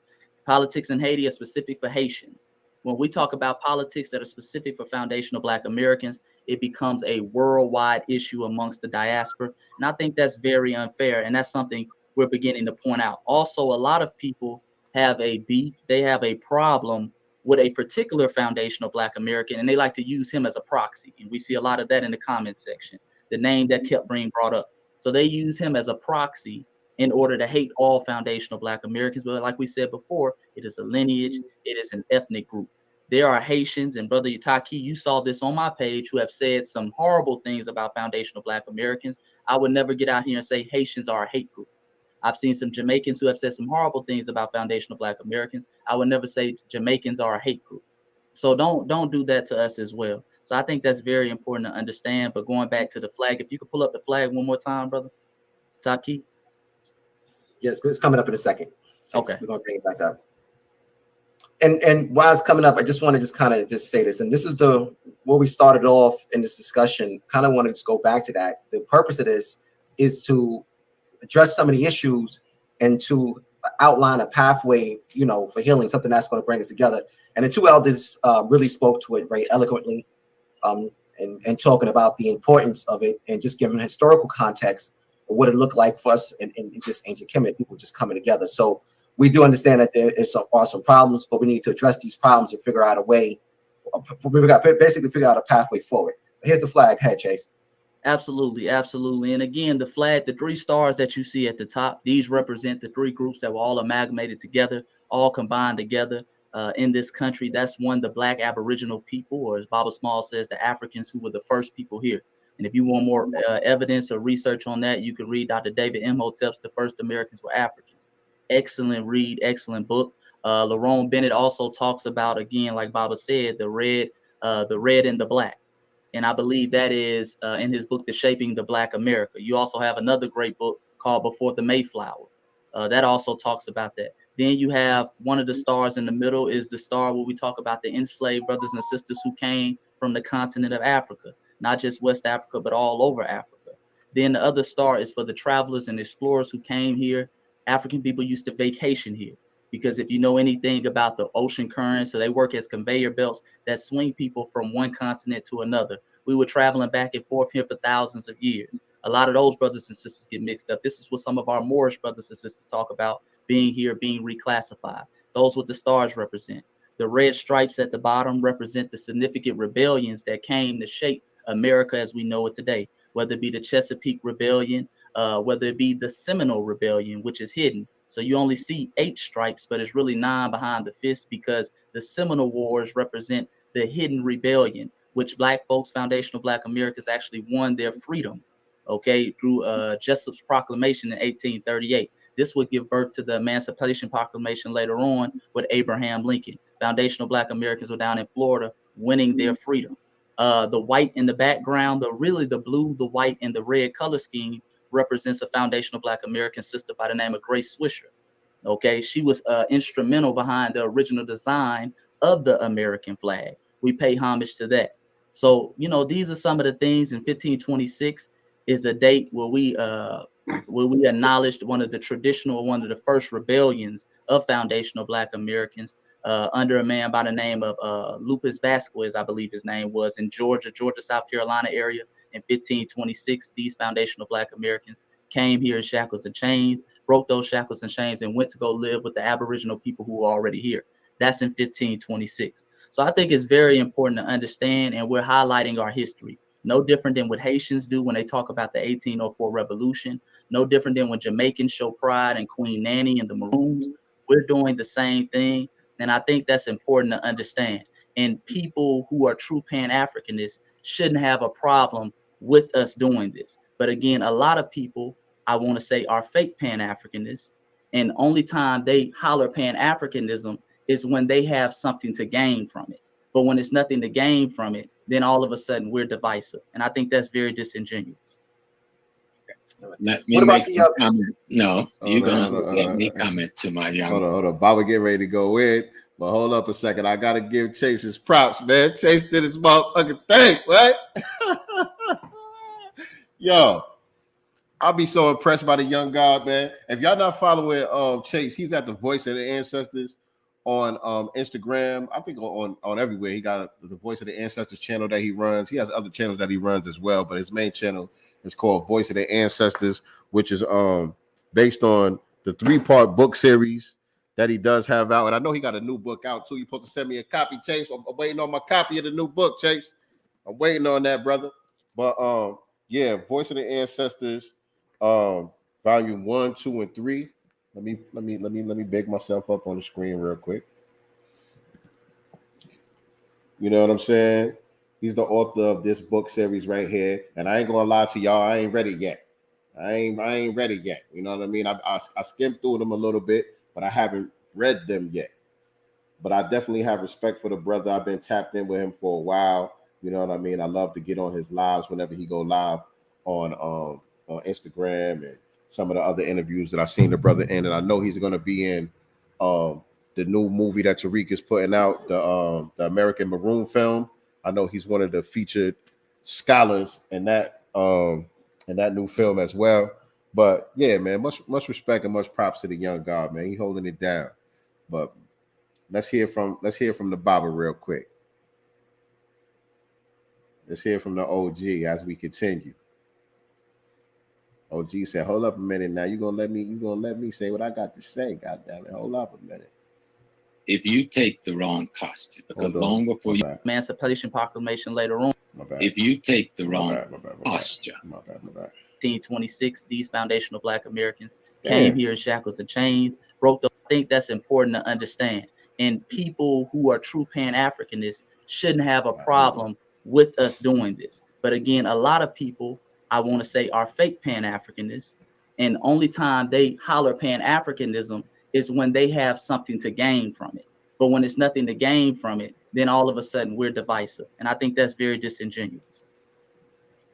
Let me make some comments. No, you're gonna let me comment to my young brother now. And by the way, when y'all follow Chase, by the way, make sure that y'all leave comments on his videos and tell him that Sincere Love the God sent you. All right. When y'all follow Chase, make sure you tell him Sincere Love the God sent you. And also subscribe to the Hapi channel, which is the channel we're streaming this video from right here on YouTube. Hapi Film right here on YouTube. Subscribe to their channel as well and leave comments on their video. This video in particular, leave a comment on that video and let them know that Sincere Love the God sent you. All right. Appreciate y'all. Absolutely. Because if you take the wrong posture, and I want you to back up on the posture I'm feeling. Okay. If you take the wrong posture, because long before you were born, Foundation Black Americans were fighting for reparations. Absolutely. Long before you were born, Foundation Black Americans was trying to find a label to give themselves. I mentioned Queen Mother Moore as one, but it started even before Queen Mother Moore, you know, and long before you were probably just a baby when Cobra was founded, fighting for reparations and trying to get it to courts. So this is not a new struggle, the reparations struggle, but you're putting it in a context where it should have the kind of legalism, because at the end of the day, this is a legal question, the reparations question, no matter whose court you're going to.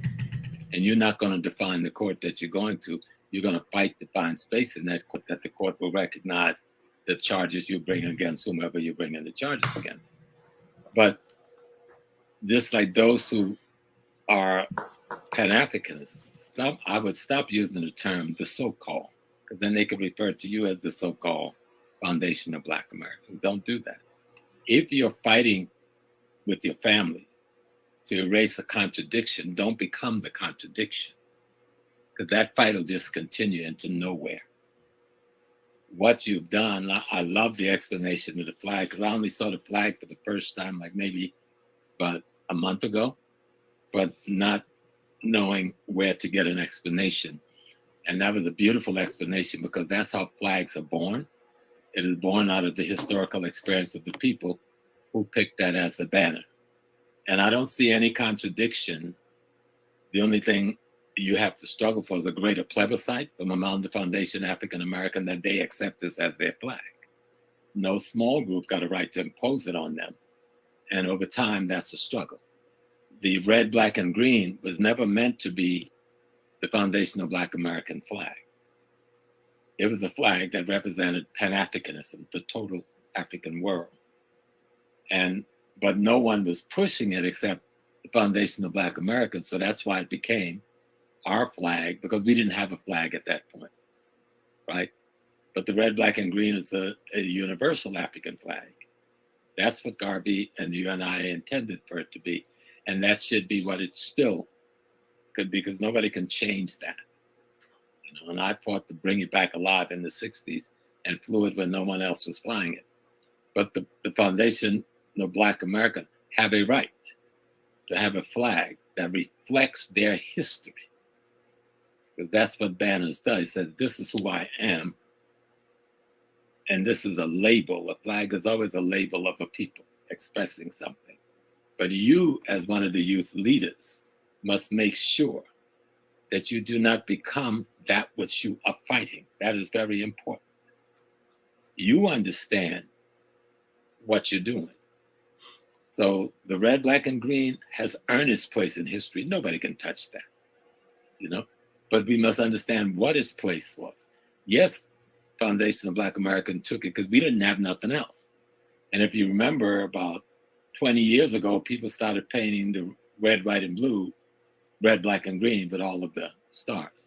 That I disagreed with. I couldn't get that because it didn't explain anything about me. But I didn't fight against it overtly because we always had this. But the Foundation of Black Americans, as they're defining themselves now as an ethnic nation, which is something I've pushed for years. So if you've listened to me, you've heard it in multiple speeches. But you don't do it. Your critics, if you thought you could do this without critics, you weren't realistic. All right. If you thought you could have done this without misunderstanding, you weren't serious. If you thought you were going to do this without ignorance being a response, then you weren't serious. And you're going to have all of those things. But you must set the example of the ethics and the moral principle for which you stand and for which that flag represents.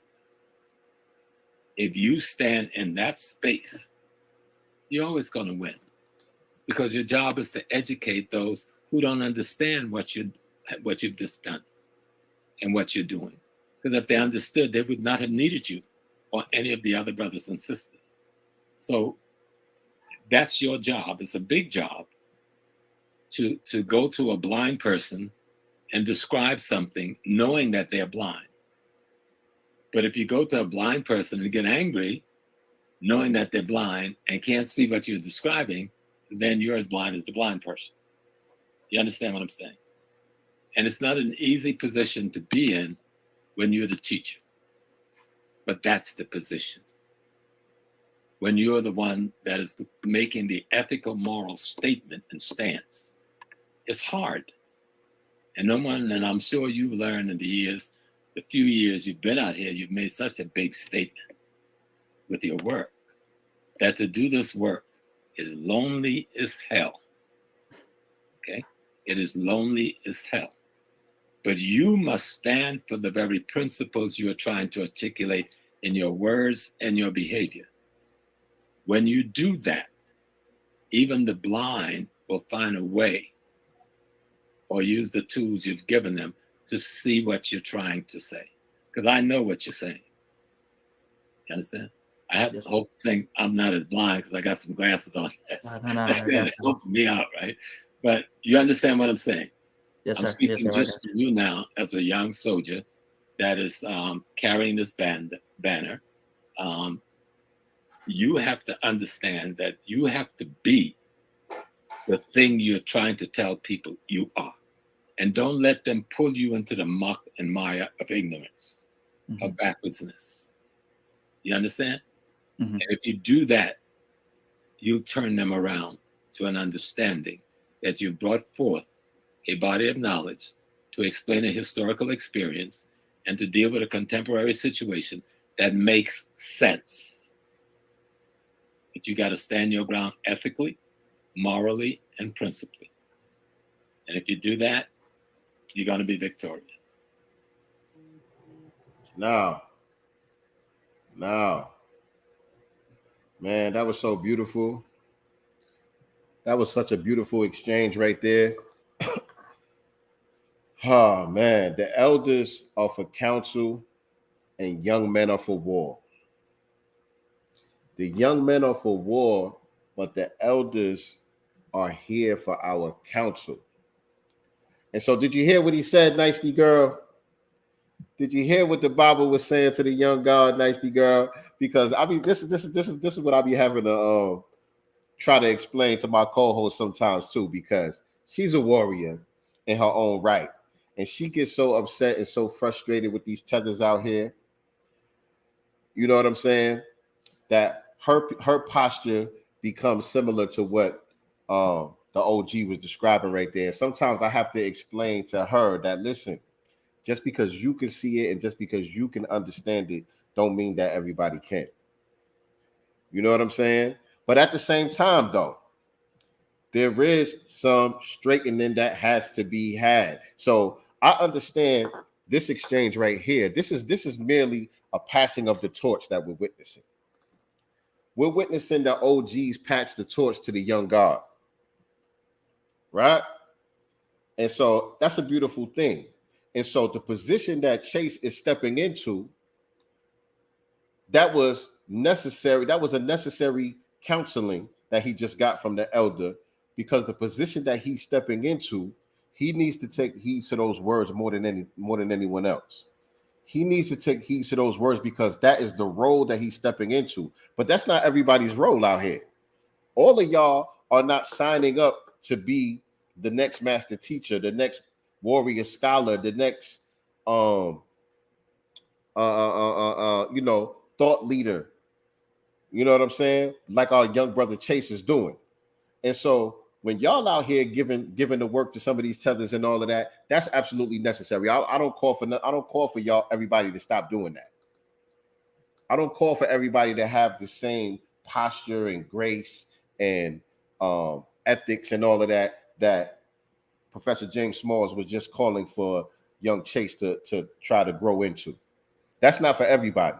But the role that he's stepping into, oh yeah, I agree that's absolutely necessary. That's what it's going to take for him, for the job that he's signing up for. But that's not everybody's job. So some of us out here got to just come with the sword and take some heads off. And so for those of y'all that are on the front lines doing that work, salute to y'all. Keep doing what you're doing. We need everybody's role. Everybody's role is important. I got you, Baba. Absolutely. Brother Kaba, you want to share your thoughts on this? I think one of the greatest strengths that we bring to panels like this, discussions like this, one of the things that I have found so exciting about knowledge and wisdom is simply, I tell people all the time, I don't want you to believe a word I say. The purpose of what I'm doing is to make you think. And if I can make you think, then I've succeeded in what I wanted to do. In so many ways, we all try. When I say we, I mean this not collectively, but there are those that come before us and become insulted or upset if you challenge what is said. I embrace that. This is supposed to be a growth. You know, there was a time when there was a lot of debates going on. And when I spoke, I would often say that a debate is really the search for ma'at. There are people that have their opinions and they come forward with their opinions. It's up to the audience to analyze, like Dr. Jeffrey say, get the paralysis out the analysis. Take the sense out the nonsense, and then take what you've learned to the next level and then share it. In Western civilization, because of what I consider to be the fragility of the arrogant ignorance of the mutation of intellectual thought, when you disagree with somebody, you automatically become, well, anything by matter of degree, an enemy, you become a combatant. But that's not how I see knowledge and wisdom. I have adjusted my thinking pattern, even from when I've had 5-year-olds in my kindergarten class talk to me. I have learned that the more I learn, the more I learn how much more I have to learn. And it's important that when we come to these gatherings like this, that we don't be rude and crude in the things that we say. I have found that when people become rude in their comments, it is really a sign of an insecurity of your own thought process. It is healthy to disagree with each other. It is healthy to grow and to support each other in that growth and to find love and respect for that person, even in disagreement. This is what I think when you look at the Greeks and the Romans, this is the one thing that separated their intellectual growth. Whereas when they sat at the feet of the Cush, and you know, I heard Professor Smalls talk about Dr. Wade Nobles. I quote Dr. Wade Nobles a lot. Yeah. And you know, the one thing that he said is that Western civilization is vomit.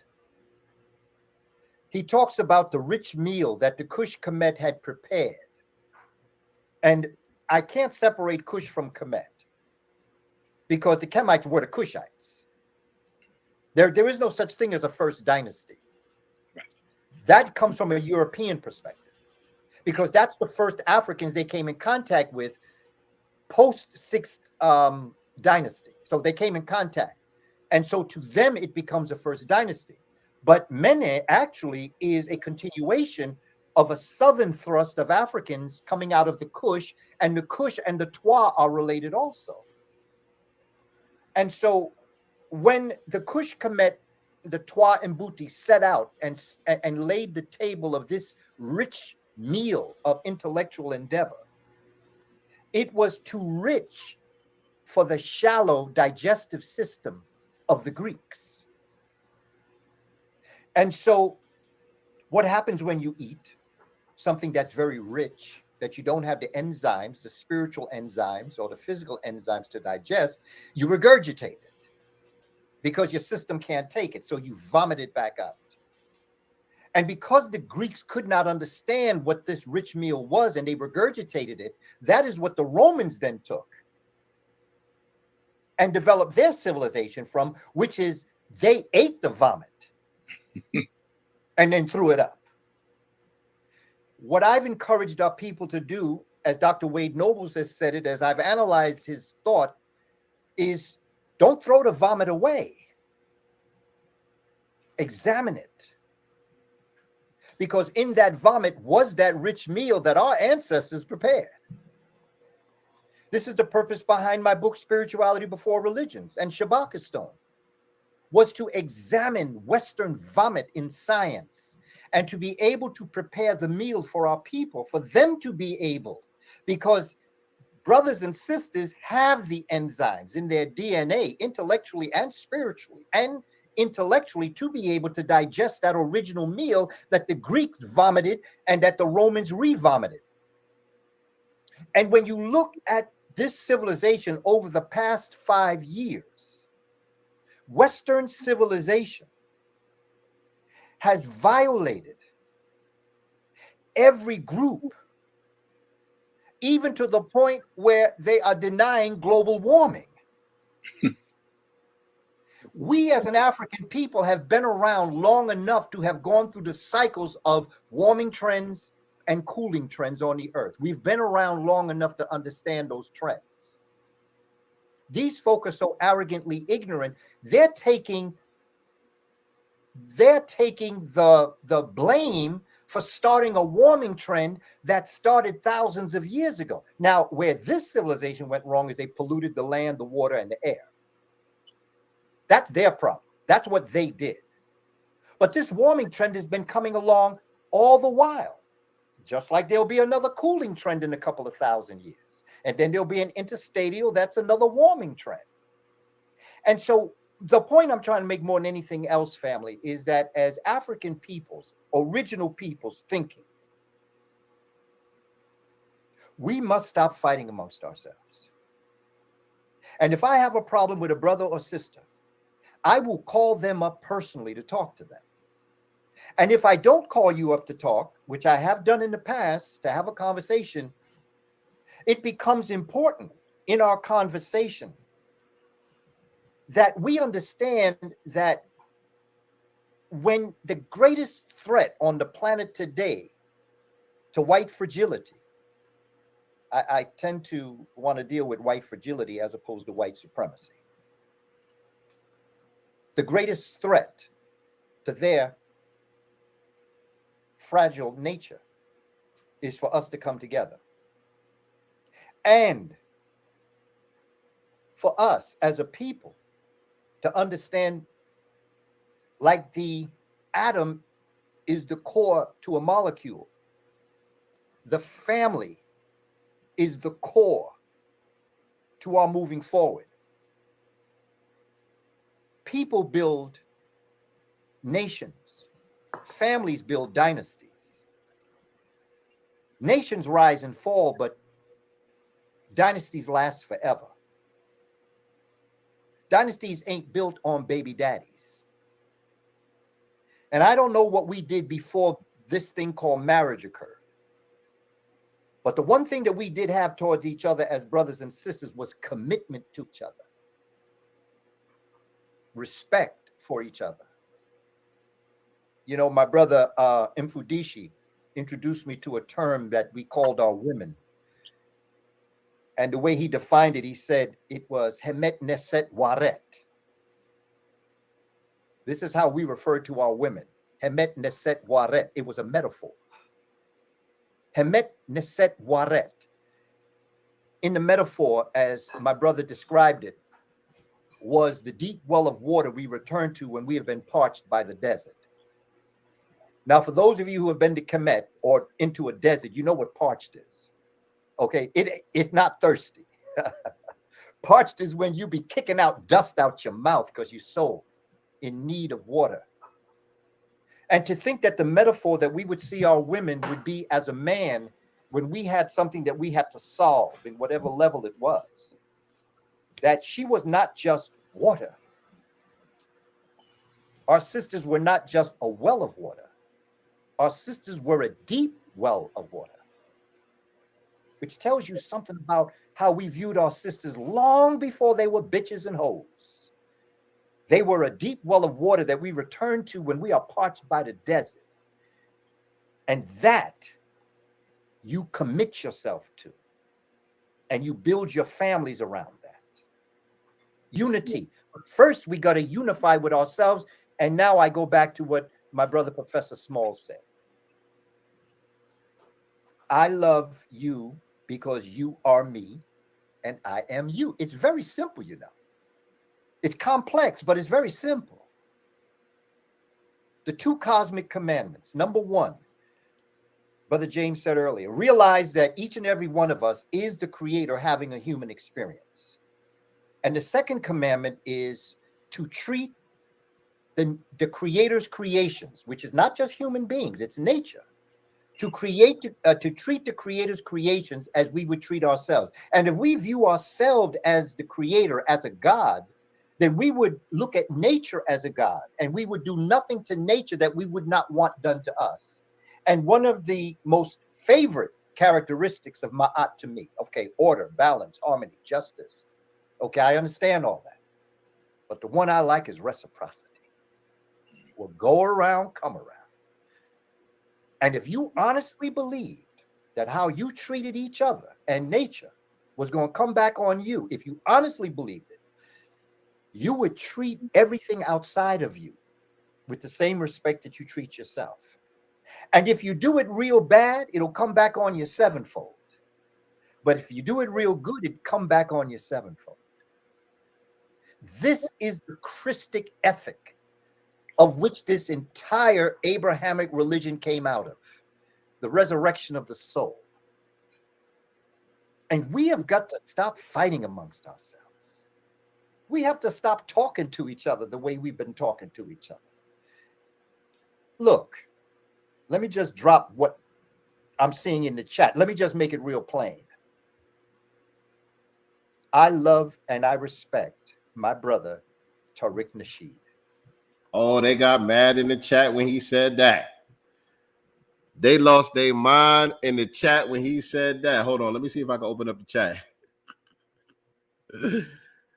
Oh man, they was in there hating on our brother Tariq the whole broadcast.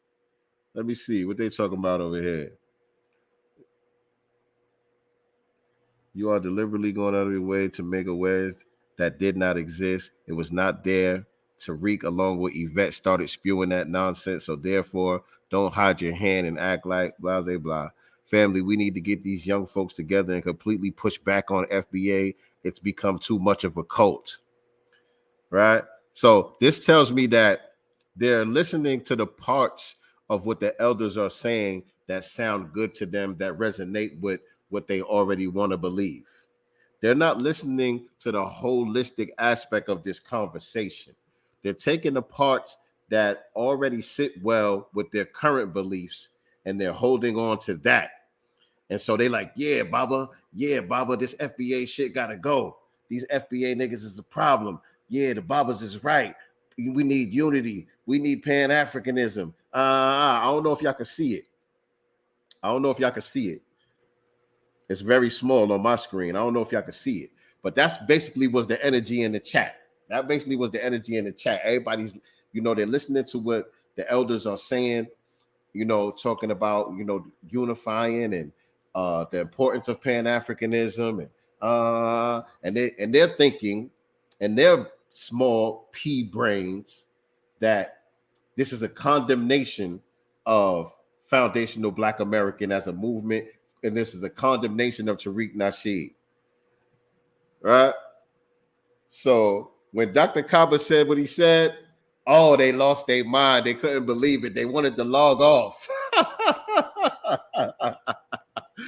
Niggas was going crazy in the chat. They was, you can see the words. I'm gonna try to leave the chat open so y'all can see as much as possible. They're gonna talk about I'm flabbergasted. I can't believe I'm hearing what I'm hearing. What are y'all talking about? He's a grifter. He's this, that, and the third. Oh, they lost their mind. They thought the elders was on their side of the game. Not understanding that this is not about sides. It's just that we cannot have this conversation in fragments. It has to be made whole. And so Tariq is doing what Tariq does. It's not his job to make the conversation whole. He has his lane. And a lot of people don't like it because they don't understand it. And it makes them uncomfortable. It makes them have to look at their current belief system. It makes them have to look at their behavior patterns and so on and so forth. And they don't want to change. They don't want to develop. They don't want, they want things to remain how they are. They're perfectly fine with the status quo, with foundational Black Americans being non-existent and invisible.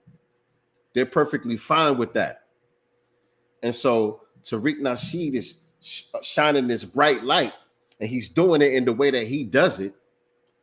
He's not taking the advice that Baba Smalls gave to Chase earlier. You know what I'm saying? About minding his posture and careful how you word things and this, that, and the third. Tariq don't do that. You know what I'm saying? That's not his style, and that's not his lane. And like I said earlier, that's not everybody's lane. Tariq is doing what Tariq does. And it's not that the elders don't understand that. It's that they just don't want all of us to be on that type of time, because that also is a road to nowhere. If all of us are moving like that and nobody is trying to bring equilibrium, which is part of the role that I try to play, to bring equilibrium to the conversation. If nobody is doing that, if nobody is doing what Baba was asking young Chase to do, then we're on a path to nowhere. But that doesn't mean that the Tariqs and others like him are not necessary. And so these people lost their goddamn mind when he said that part right there. Systematic racism continues to cause division within our culture. Elaborate on that, Nicole, if you will. Elaborate on that. What are you speaking to specifically? Do you think, excuse me, do you think that this so-called rift between foundational Black Americans and the diaspora is the works of the white supremacists? Is that what you're saying? I want you to elaborate on that, if you will, beloved. Let's continue here. Bring it back just a little bit. We have got to stop fighting amongst ourselves. We have to stop talking to each other the way we've been talking to each other. Look, let me just drop what. And so they thought that was directed at Tariq. We got to stop talking to each other the way we talking to each other. They thought that was an attack on Tariq right there. They thought they had the OG on their side. I'm seeing in the chat. Let me just make it real plain. I love and I respect my brother, Tariq Nasheed. Tariq does things the way Tariq does things. Okay, let's make it plain. Tupac once said that in the cracks of the cement that suffocated nature will rise a flower. You don't curse the flower for the way it is. You bless the flower for being strong enough to come back despite the cement that crushed it. We all have a story. I have a story. I have his story. Okay, I ain't writing my autobiography until I don't care what people think about me. We all have a story. Tariq Nasheed does Tariq the way Tariq does it. And if he didn't do it the way he did it, Hidden Colors wouldn't exist. Absolutely. If he didn't do it the way he did, no matter, and guess what? Whatever money he make, he deserves. He's the one that had to go around the country interviewing people. He's the one that went around the world taking pictures. He deserves every penny he get. So I don't know if y'all can see it, but I'll read some of them to you. This brother said, Tariq needs to be held responsible for his behavior. It is irresponsible and dangerous and very problematic. Somebody else said, Tariq is nothing like the flower you just explained. What else? He makes a mockery of Hidden Colors. You know what I mean? They upset.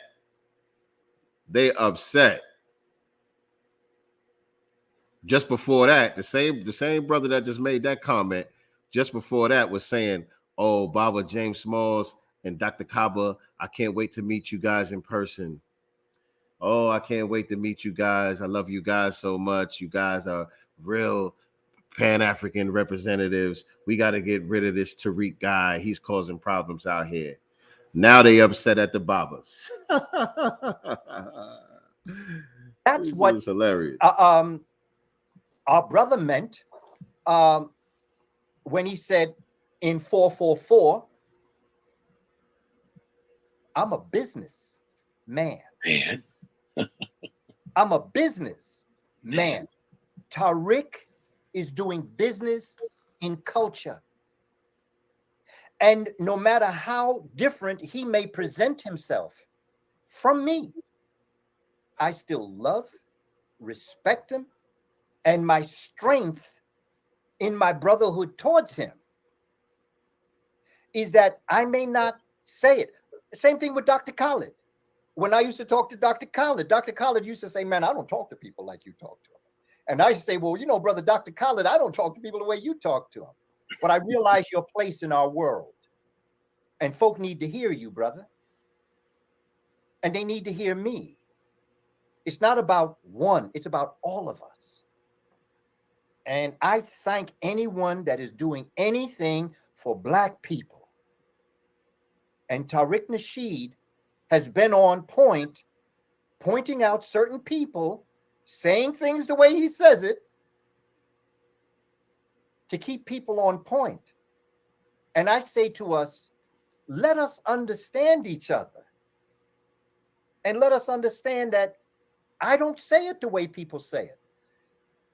But I certainly can respect any Black man or Black woman doing something for our people and the way that you do it. We must mend our broken hearts. I heard my brother James, you were talking earlier about the fractured culture, and there was another term that Dr. Wade Nobles used in terms of shattered consciousness and broken Black identity. There we go. Okay. We suffer from that by matter of degree. All of us do. We hurt. All of us hurt. And I just don't want to be another reason why I hurt another Black person. And if I got something to say, I'm going to talk to you from my mouth to your ear. And it becomes important that we move forward with this conversation. This is a phenomenal conversation. The honor and respect that I have to my elder brother, James. I mean, I have learned so much. To my brother, Chase. Brother, what you dropping with the young people? What you're saying is how our young people feel. We cannot, as elders, get upset with when we hear our young people speak. And without someone like you being their microphone, we wouldn't hear it. The things that you've talked to me about have sharpened my view towards this generation's young people. And when we all go before the creator of all at our judgment scene, it's going to be our heart that's put on the scale against the feather of Ma'at. And what's your heart? What do you really mean? What do you really want to do in life? Who are you? What's your divine purpose? We're each born with a Judas and a Messiah. Judas is born to make sure you never reach your divine purpose, and the Messiah is born to make sure Judas fails. I like that. Judas falls 9 times, but the Messiah rises 10. You keep on keeping on, because it ain't over to you.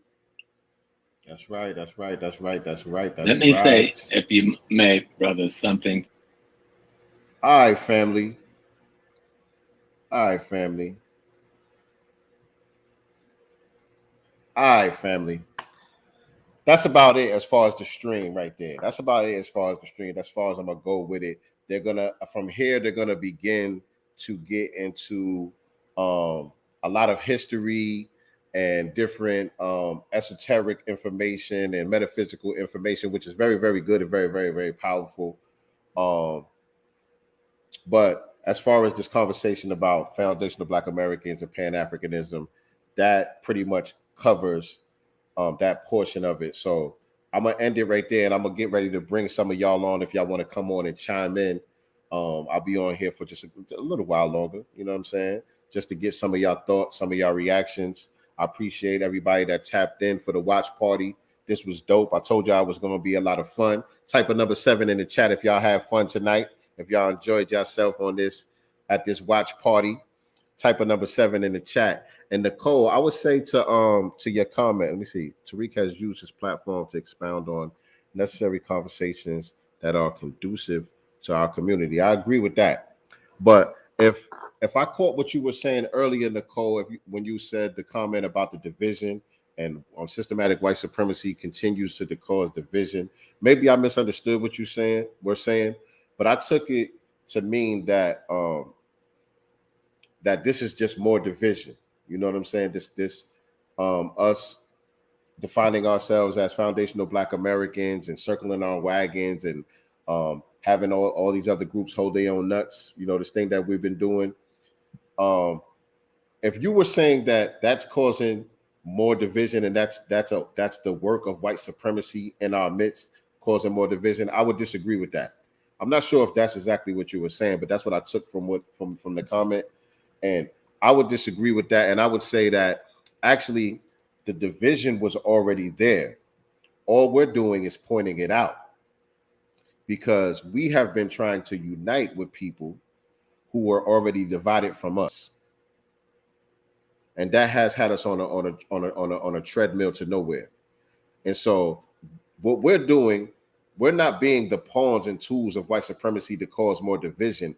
We're just pointing out the division that had already existed, that has been a hindrance and a detriment to our empowerment. And so, I believe the straightening is absolutely necessary. You feel me? And I see the number 7s in the chat, family. I appreciate y'all, man. I definitely appreciate y'all tapping in with your brother on this late night. Yes, indeed. You know what I'm saying? So if you appreciate the GodCast and you find value in our content, please show your support via Cashapp. My Cashapp is $SincereLove with the number 7, excuse me. And you could definitely hit up my co-host as well. She's been here with us for the whole night. Nyctegur. Her Cashapp is $NYCTEEGUR. So yeah, definitely show your love via the Cashapp. And what I'm gonna do now is I'm gonna go ahead and invite some of y'all to come on. So anybody that would like to hop on and just give your reaction to the watch party tonight, you know what I'm saying? Say what you gotta say. Don't be too extra long-winded. I don't want to be on here for another hour or two. You know what I'm saying? But I got a little bit of time. So I'm gonna go ahead and drop the link in the chat, and anybody who wants to come on and add their comments can do so at this time.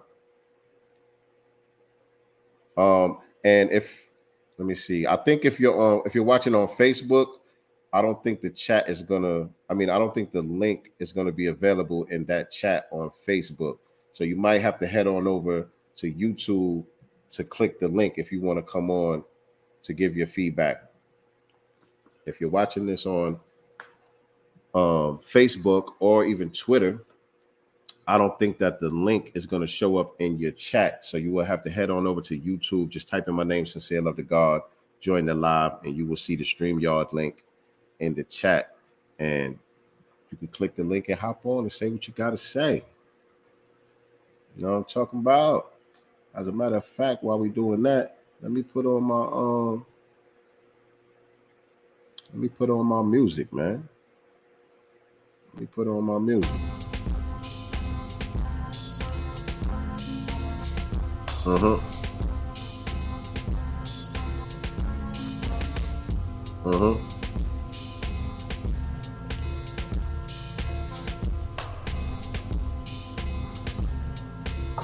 Yeah, so the link is in the chat, man.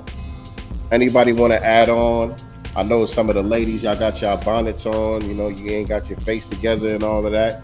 But it's all good. We're not going to judge you on the GodCast. It's family. It's family up in here.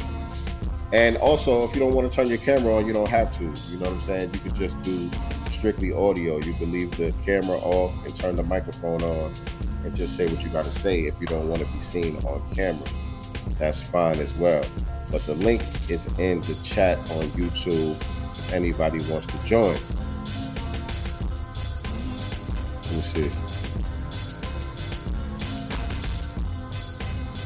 Get this up here as well. By the way, family, right now you are listening to the sounds of DJ RP Beats on the production side.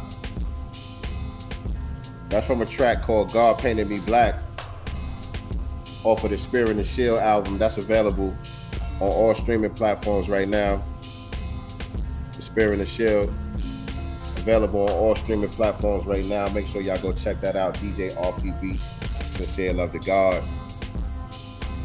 Also, the new single from me and my brother DJ RP Beats called The Plandemic is also available on your favorite streaming platforms. So make sure that you go check that out as well.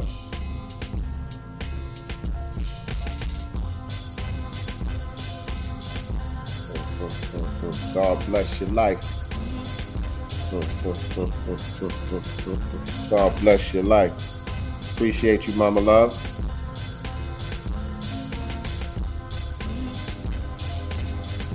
Appreciate you, Mama Love. Love you too.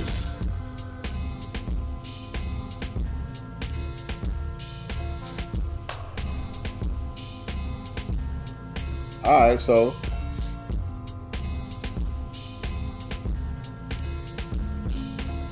it looks like nobody is clicking the link. Ain't nobody want to come on and add to the conversation. That's fine. That's fine. So we can go ahead and wrap this one up, man. Put this one in the books. I had a good time with y'all, man. I had a good time with y'all. Once again, shout out to Hapi Film. Let me make sure I got their joint right. I want y'all to make sure that y'all follow.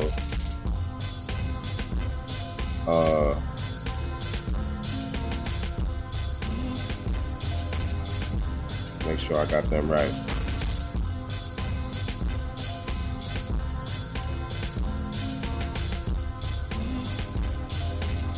So yeah, they on Instagram at Hapi Film, HAPIFILM on Instagram. They're also at Hapi Film right here on YouTube. So subscribe to their channel, family. Leave a comment on the video that we just watched together and tell them that Sincere Love the God sent you. Follow them on Instagram. Leave them a message in the comments on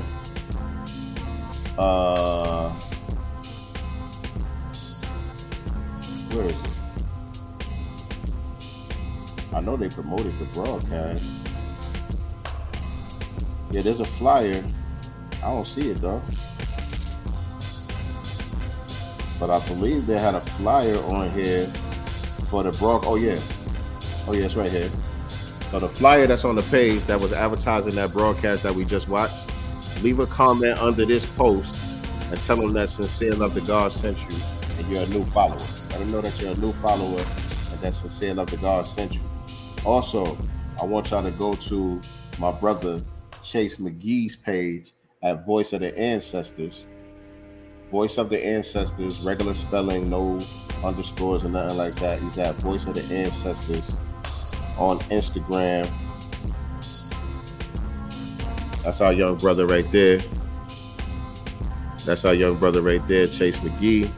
Follow him at Voice of the Ancestors and just leave a comment on, if he got the flyer, if you see that flyer on his page, he posts a lot, so I don't see it. It might be way down there somewhere. But any one of the videos or any one of the posts that you want to comment on, just let him know that Sincere Love the God sent you and that you are a new follower.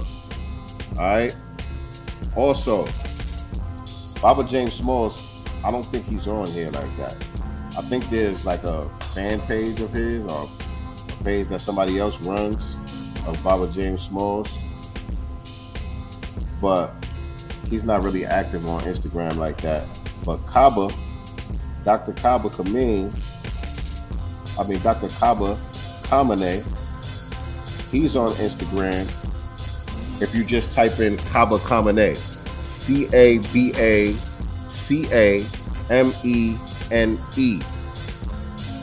and follow him on Instagram. KABAKAMENE. Did I say C the first time too, y'all? I'm dyslexic sometimes. Whatever. KABA, Kaba, KAMENE, Kamene.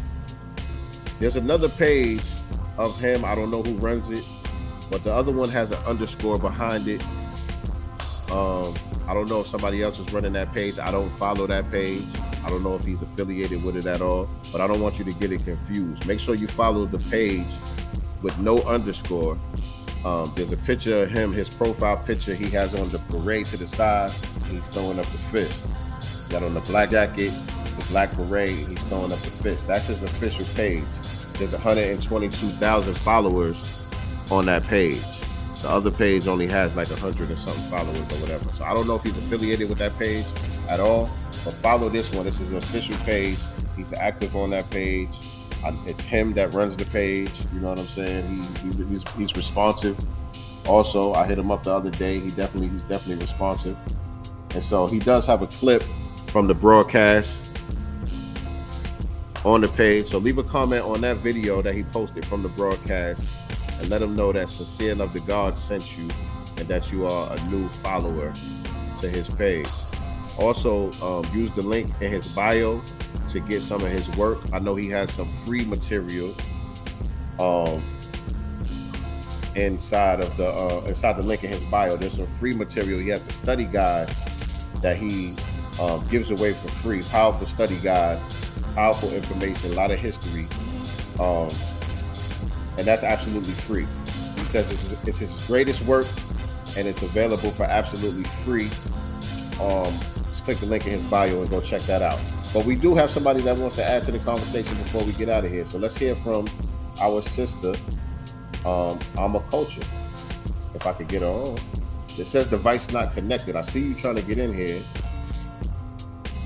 but it says device is not connected. I don't know what's happening. I'll give her a few minutes to get it together on her side. Give her a few minutes to get it together on her side. I seen her in the chat. She's been engaged with us all night, but I don't know what's happening with her device here. So device not connected. I see that you're trying to get in, but it says device not connected. So I'll give you a few minutes to see if you can figure that out. Because I definitely want to hear. I definitely want to hear from y'all. I definitely want to hear what y'all got to say.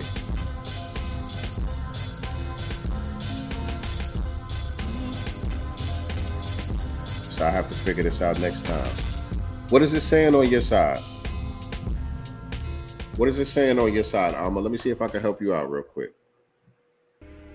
I'm gonna put the link right here in the private chat because it's allowing you to chat privately. I'm gonna put the link right here for you in the private chat. Try to click the link right here and see if this works for you.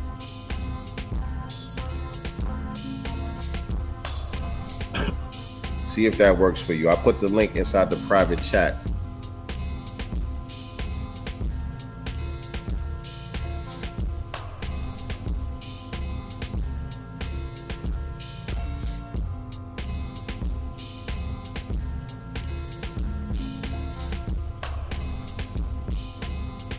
Appreciate you, nyctegur. Appreciate you. And shout out to all my people on the East Coast. I appreciate y'all hanging out with me. It's pretty late on the East Coast. Definitely appreciate y'all hanging out with me tonight. I'm gonna give my sister Alma just a couple minutes to see if she can get her device together. If not, we just gonna go ahead and end the broadcast, but I'm gonna give her a chance.